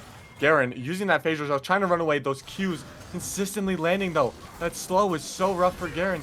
He's just trying to get him low enough to ult, but he's not going to get there. And in the bot lane, Blitzcrank hooks the R's. The Ignite is just enough to take him down. Killua going, he's so excited. He's attacking so quickly. Karma here down in the bot lane as well. So even if they couldn't get that Blitzcrank, Karma was here to secure it. The Thresh Hook lands on the Tristana as well. Tristana just jumping away, taking a little bit of damage.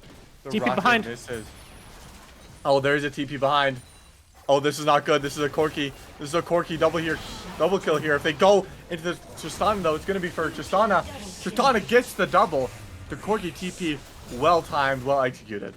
Really nice TP on the wood behind, though. They should not have been taking that 2v2 with Jinx having completed Kraken and Tristan only having a BF sword.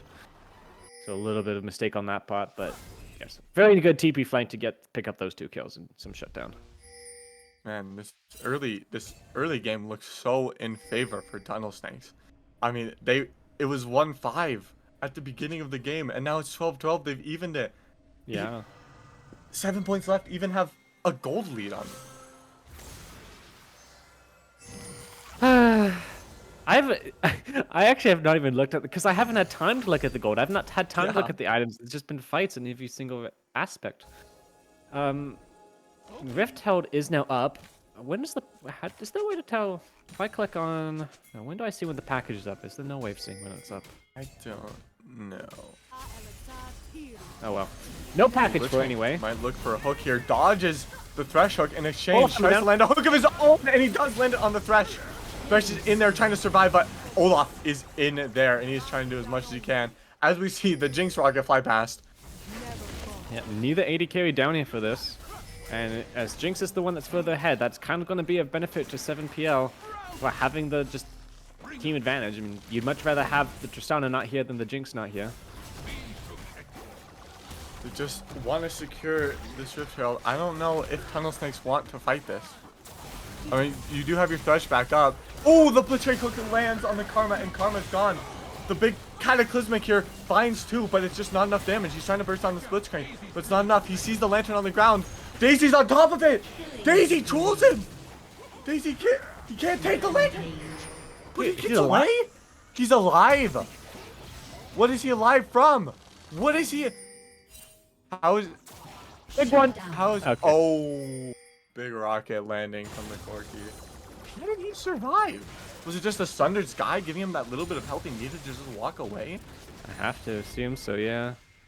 I mean, going engage 1v4 onto a support Blitzking is probably not the best move in the world, but okay, now. Oh my gosh. Oh. It's here, the flash over the wall. The flash is to flash, follow. flash, 3 flash. flashes in a row, and Thresh is here to land the lantern, or the hook, sorry, to secure that.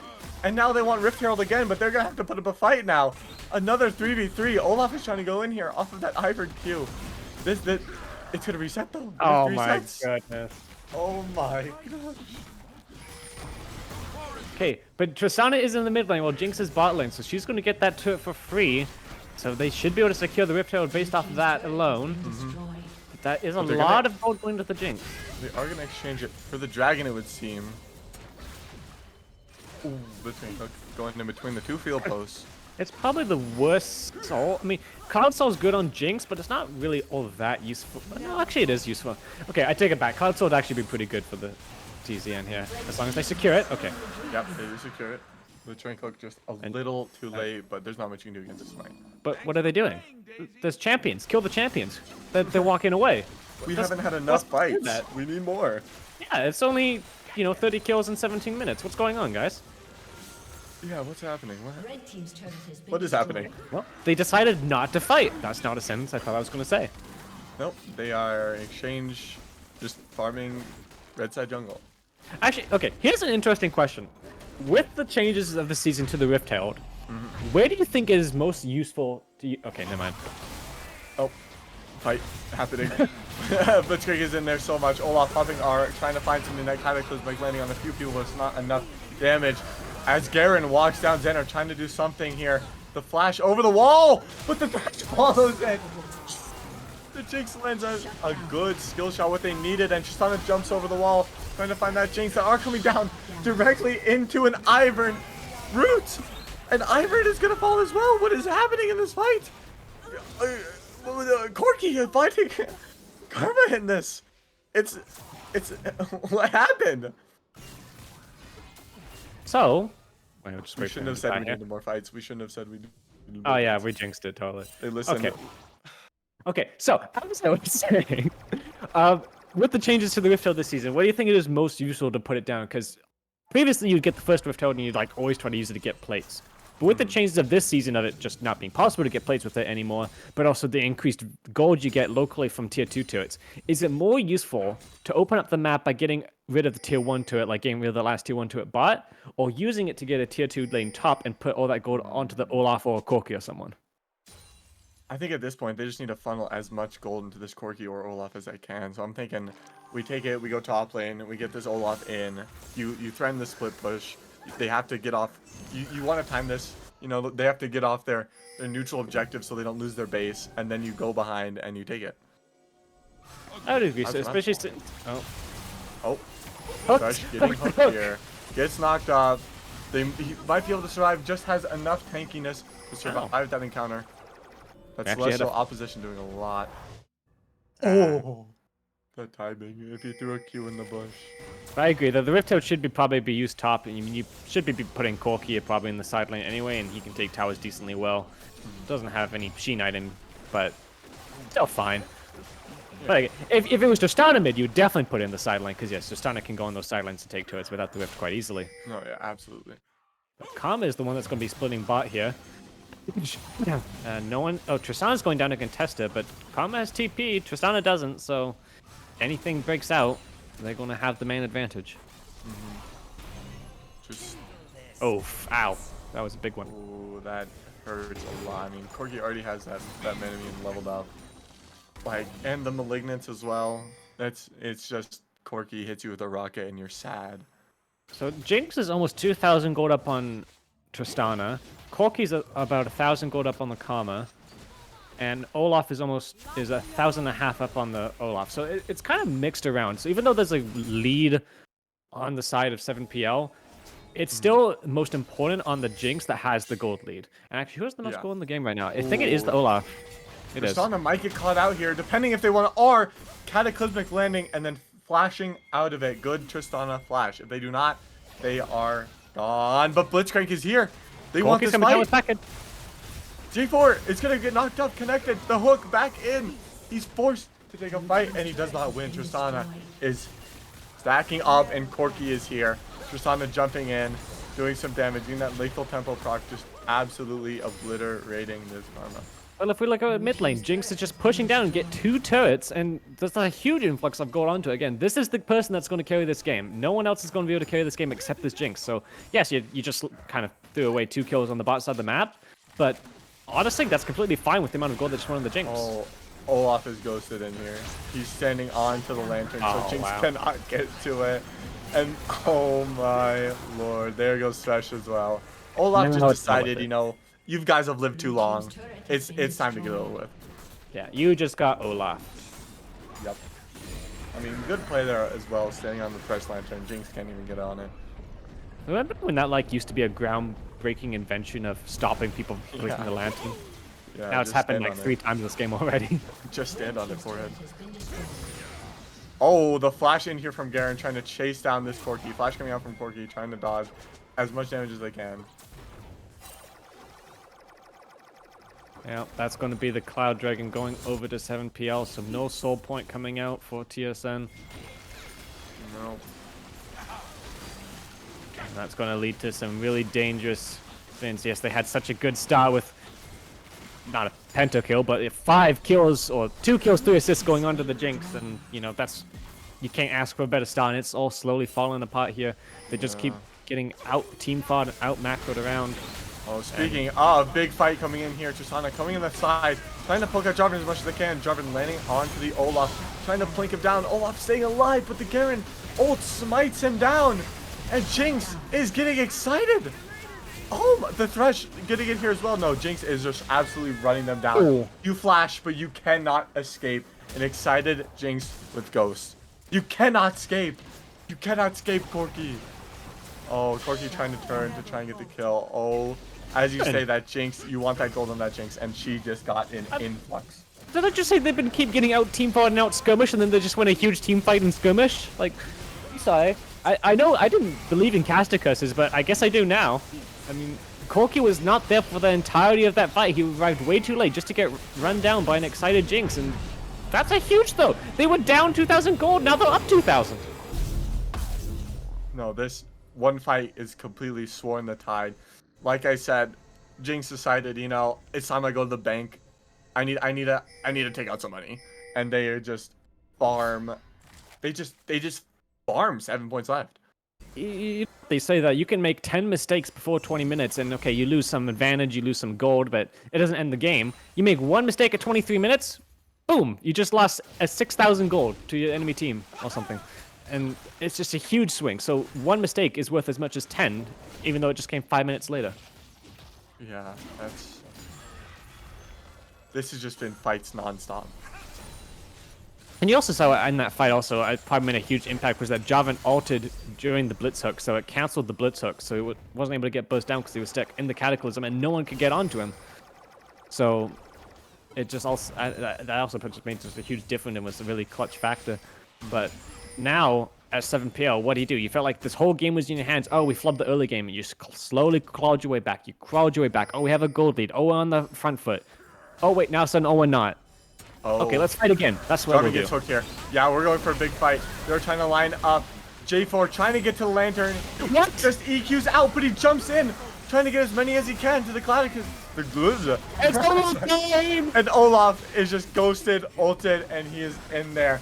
There's another fight that has gone not in the favor of the winning team.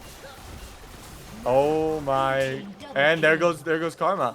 Corki just W over that wall and just doing so much damage. Tristana coming in behind.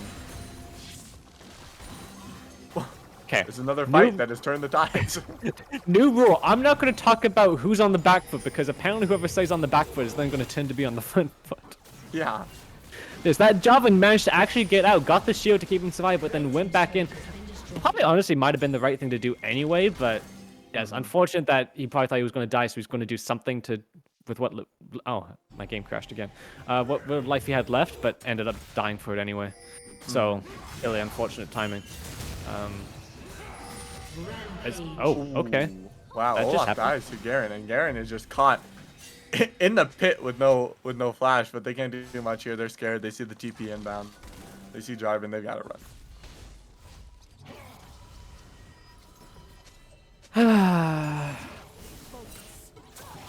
It's just one of those games, isn't it? It's one of those Like games. it's not like I love watching games like this. Like obviously chaotic is more exciting than one kill in 30 minutes. Yeah. But it is a solo queue game. Like really. Yes. It I would does agree. not feel like I'm watching rotations and objectives plays. It is just okay, if we can fight, we're going to fight. In a vast majority of cases. Yes, there are a few times when they don't fight, but Ooh, Butcher can barely yeah, it's use just Jinx. why? But they're Why? on. This J4 disappears. There's no reason to EQ in there. I'm sorry. There's just not. That is not something you should be doing. Especially with that Cloud Drake, only 50 minutes from spawning, or 50 seconds, sorry. You're gonna be down a whole bunch. You're gonna be down on that prio that you gained. Yeah, Oh, he and will- Blitzcrank wants more. Oh, Blitzcrank always wants more. Oh, Oh, there's okay. another near miss. Oh wait, he's He stopped it. He got scared of the Q sound. Oh, and they want this Garen. Blitzcrank coming in from the side lane, in from the jungle. But Garen's too speedy. Oh, but Blitzcrank if he can land it. Oh, and he lands it. He reads the Garen, and Garen is forced to fight here. He's taking a bad fight. But Corki's just able to follow him with the W over the wall. The flash. Oh, no, it's not enough. The shield. Oh, Do they lose Dragon off that now? I think they might. They've just Oh, lost he Mile. missed. Oh. No, they're They going to do be miss there in the- time now. They missed the Tristana, but they're going to be in here in time. Although it is If they Cloud can again, burn go it fast enough. James will get excited. Things will get excited. Oh, it's a Oh, smite it's still fight! XT! The Ivern just smites over and they win the fight. No, wait, they don't win the fight. They win the tag. Sorry. Killawa being torn down here as well as the J4. Just being torn apart. Tristana's having a field day. Blue team double Oh, and Garen's in the bush. Garen no Bush, I way, don't it's think in he's the going to win bush. this time. No, he is not winning this Oh. time. And Garen disappears. It's not 2013. Garen Bush doesn't work that way anymore. Oh my, clean Uh, ace in favor of 7 points left.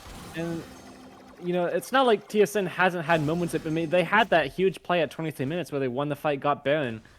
But then again, it's just over forcing their hands and just staying too long and being in position to get caught out and just taking advantage. Wait, is it the end of the game? It might be. Jinx is up in 5. They have Thresh out, but they can find a good engage here. It's enough. a They bit can greedy. also get these towers down. Corki's so low. Ivern's getting in here, getting taken down. It's so low. And Blitzcrank is just in here, trying to find something, trying to force something. And Olaf is just focused hard, ending the game, and that's game. Oh, Oh okay. my. Yeah, one mistake leads to the end of the game. I was not expecting that to be a push down to the end, but besides the early game and that one fight at 23 minutes, it again was just 7PL just steamrolling the game, winning almost all the skirmishes and taking the advantages. I mean, Tunnel Snakes just completely overstayed and overcommitted, and that was just the majority of the reason why they lost. So, okay, here's my plan. I'm going to go stare in the mirror and Mhm. contemplate what I just watched the past half hour, refresh my brain, and come back and try to remember what League of Legends is played like. Because I don't think that's a typical game of League of Legends right there. I've never seen more things said and then just happen. Yeah, I think this team is leading. They got 2K gold up on the team fight, and then there's another team fight that completely sways the gold again.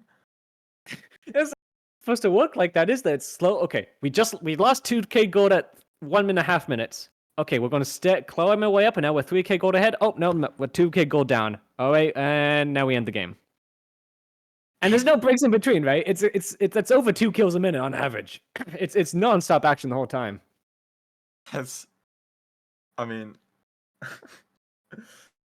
it's And just crazy. I can't complain. I can't complain. I love games like this, right? Yeah. It's great fun to watch, and especially fun to cast. But it's chaotic. It's chaotic good. No, absolutely. It's so chaotic.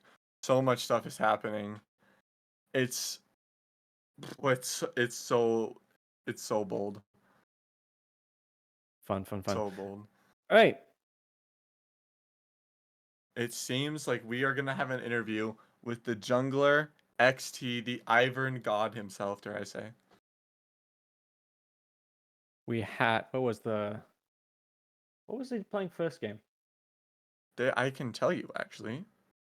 It was Vi the They second game. were on Lilia, I remember. Lilia, yes. It was Lilia and then Vi. And he's here. Hello, XT. What? My goats. What's up, man? I mean, you must be feeling pretty good right now. Yeah, it was a great series. Feeling really good. The team played out of mine. Like, oh my god, dude! Like Gabe, the first 2 games is just legendary performance. We got Ionian Crackhead, the legend, just running people down on Olaf. We have like Cardi landing the Blitzcrank hooks and just shot calling. We got Jet playing Tristana. I mean, like it's a great. Yeah, I can definitely say it's a very normal, nothing special happened game league. No, it was a completely crazy. Like, when you went into that third game, because usually when I expect people to go into a third game, I expect, okay, we're going to take it calm. We don't want to make mistakes because we don't want to throw on match point. We want to make sure we win. Yeah. But your strategy seemed to be fight, and once we're done that, let's fight some more. Is that was what you planning going into it? Yeah, I mean, like when we were drafting for Game 3, like the biggest thing is like, we're obviously in match point. Like we got nothing to lose. Like a lot already happened in the series, and like Eric, the Ionian crackhead he is, gave us a speech and it's just reminded us to play with confidence, have fun, and that's why we did a 1-for-5 trade at level 1, and with confidence. Had to make it yeah, interesting. With confidence. Yeah, with confidence, bro. I mean, That's speaking what of it's all Ionian Crackhead, what was your game plan in game 1 when you realized he's not going to be in here for the first half of this game? All right, so game 1 was really funny because we're just like, oh, it's a 4v5. Like game 1, the goal is just survive. Like we're just like, we're gonna wait for Eric. He's gonna reconnect eventually. Like I'll take as much farm as I can until we get enough, like, or I get the penalty for minions, right? So I can't get any more. And like they're just permanent camping bot, but we also got like a lot of early kills. Like our game plan is just like, we should just play front to back. We just need to chill. We just need wait for Eric, and then let Eric get a lot of CS while we play for 4. The thing that I think didn't really like help is like I was like really tunnel visioned, where it's like I really wanted to like dive the back line, and I just didn't play front to back. They have like triple MR tanks, and it's just like really hard for me and Hui to like do anything. So it's a pretty hard game, but overall I think like we all pulled through. I mean, like in that game 1, I mean, even though we lost, like I think we learned a lot. I mean, we had a great performance from like the whole team, and like it sucks to lose, but either way we knew why we lost, and we just wanted to keep playing the series. So that was game 1. Definitely didn't let it affect your performances in the next 2 games. I mean, game 2 especially was just a complete takeover of the map. But the 3 champions you played, I mean, Lilia the first game, Vi the second game, and Ivan the third game all have 3 very distinctive and different play styles, right? Your job in each of those games is completely different from one to the next. Do you have, is there a play style that you cannot play, or is you like you have a plan for each and every one going in? Because Fearless Draft is obviously a factor, right? Where you can't play the same champions. So do you specifically go into these and practice for your matches going, okay, we have to do these different strategies and different champions? Or is it just kind of whim? Oh no, this could probably work good here. I mean, most of the time whenever we go into Fearless, like we play, I mean, before the series, I think me and Gabe played a bit of Helldivers too, and we're just like having a great time. And we just agreed like the best way to practice for League is to play as little League as possible. And then like for me, like I just pick my comforts. Like there's nothing really new about Ivern. There's nothing really new about Lilia. There's nothing really new about like Vi. Like I've played all those champions when I first played in Risen back in like 2020, 2019, and like the win cons are all pretty familiar with me. Like the biggest thing that like I'm learning about playing with this team is like I just need to not lose, and I just need to focus on my win con. And like for Lilia, it's pretty straightforward. Like we have the thought process that we had really strong lanes, and I just need to keep farming, and then like eventually I'll be able to play front to back. For Vi, it's like I just need to go into Echo, right? And then with the Ivern, like my goal is like I just need to protect my carries and like just play as little low econ as possible and just try to make as little mistakes as possible. And like my ideal is just I'm just playing the best I can with the situations I'm given. And like for the carry champions, like I just do my best. I just listen to my team and I trust in them and like what they want me to do and what they want to do. And like the similarity between those three champions is just I've just played them all before and I'm pretty comfortable just following and listening to instructions to play those champions to the best of my ability. I mean, yeah, you played phenomenally. Your team played phenomenally. I don't have any more questions. Do you have any? I have about 100 questions, but all about the same thing of if future matches, even if it's not being streamed, can I watch? Like, Of course, you can always. Our games are always open to watch. I was just some fun League of Legends to watch. Yeah, man. I mean, the point of Draft League is like we just want to have fun. Like it's really fun to win. It sucks to lose, and it's even better when we're having fun when we're winning. And like all these drafts, like because of how Fearless works, we all get to really play different champions and like have different identities. And like I think my team is just really good. Again, like Gabe's like freaking amazing. Like Eric's really amazing. Ionian Crackhead. Jet on the Tristana, like on ADC is really amazing. Cardi is really amazing, just telling us all what to do. Like I think we just all mesh well. And like this is just a really chill team to be with, so it's a lot of fun. You keep up that style of play, I'm sure you're going to be fan favorites and have people love to watch you. Right. Yeah. All right. I think with that concludes our week 3 of Draft League. Just get ready. We have Unstoppable coming in on the 17th, and we got Dominate coming in on the 18th. So stay tuned. There's going to be some fun stuff coming up in a few days, and with that, we'll see you later.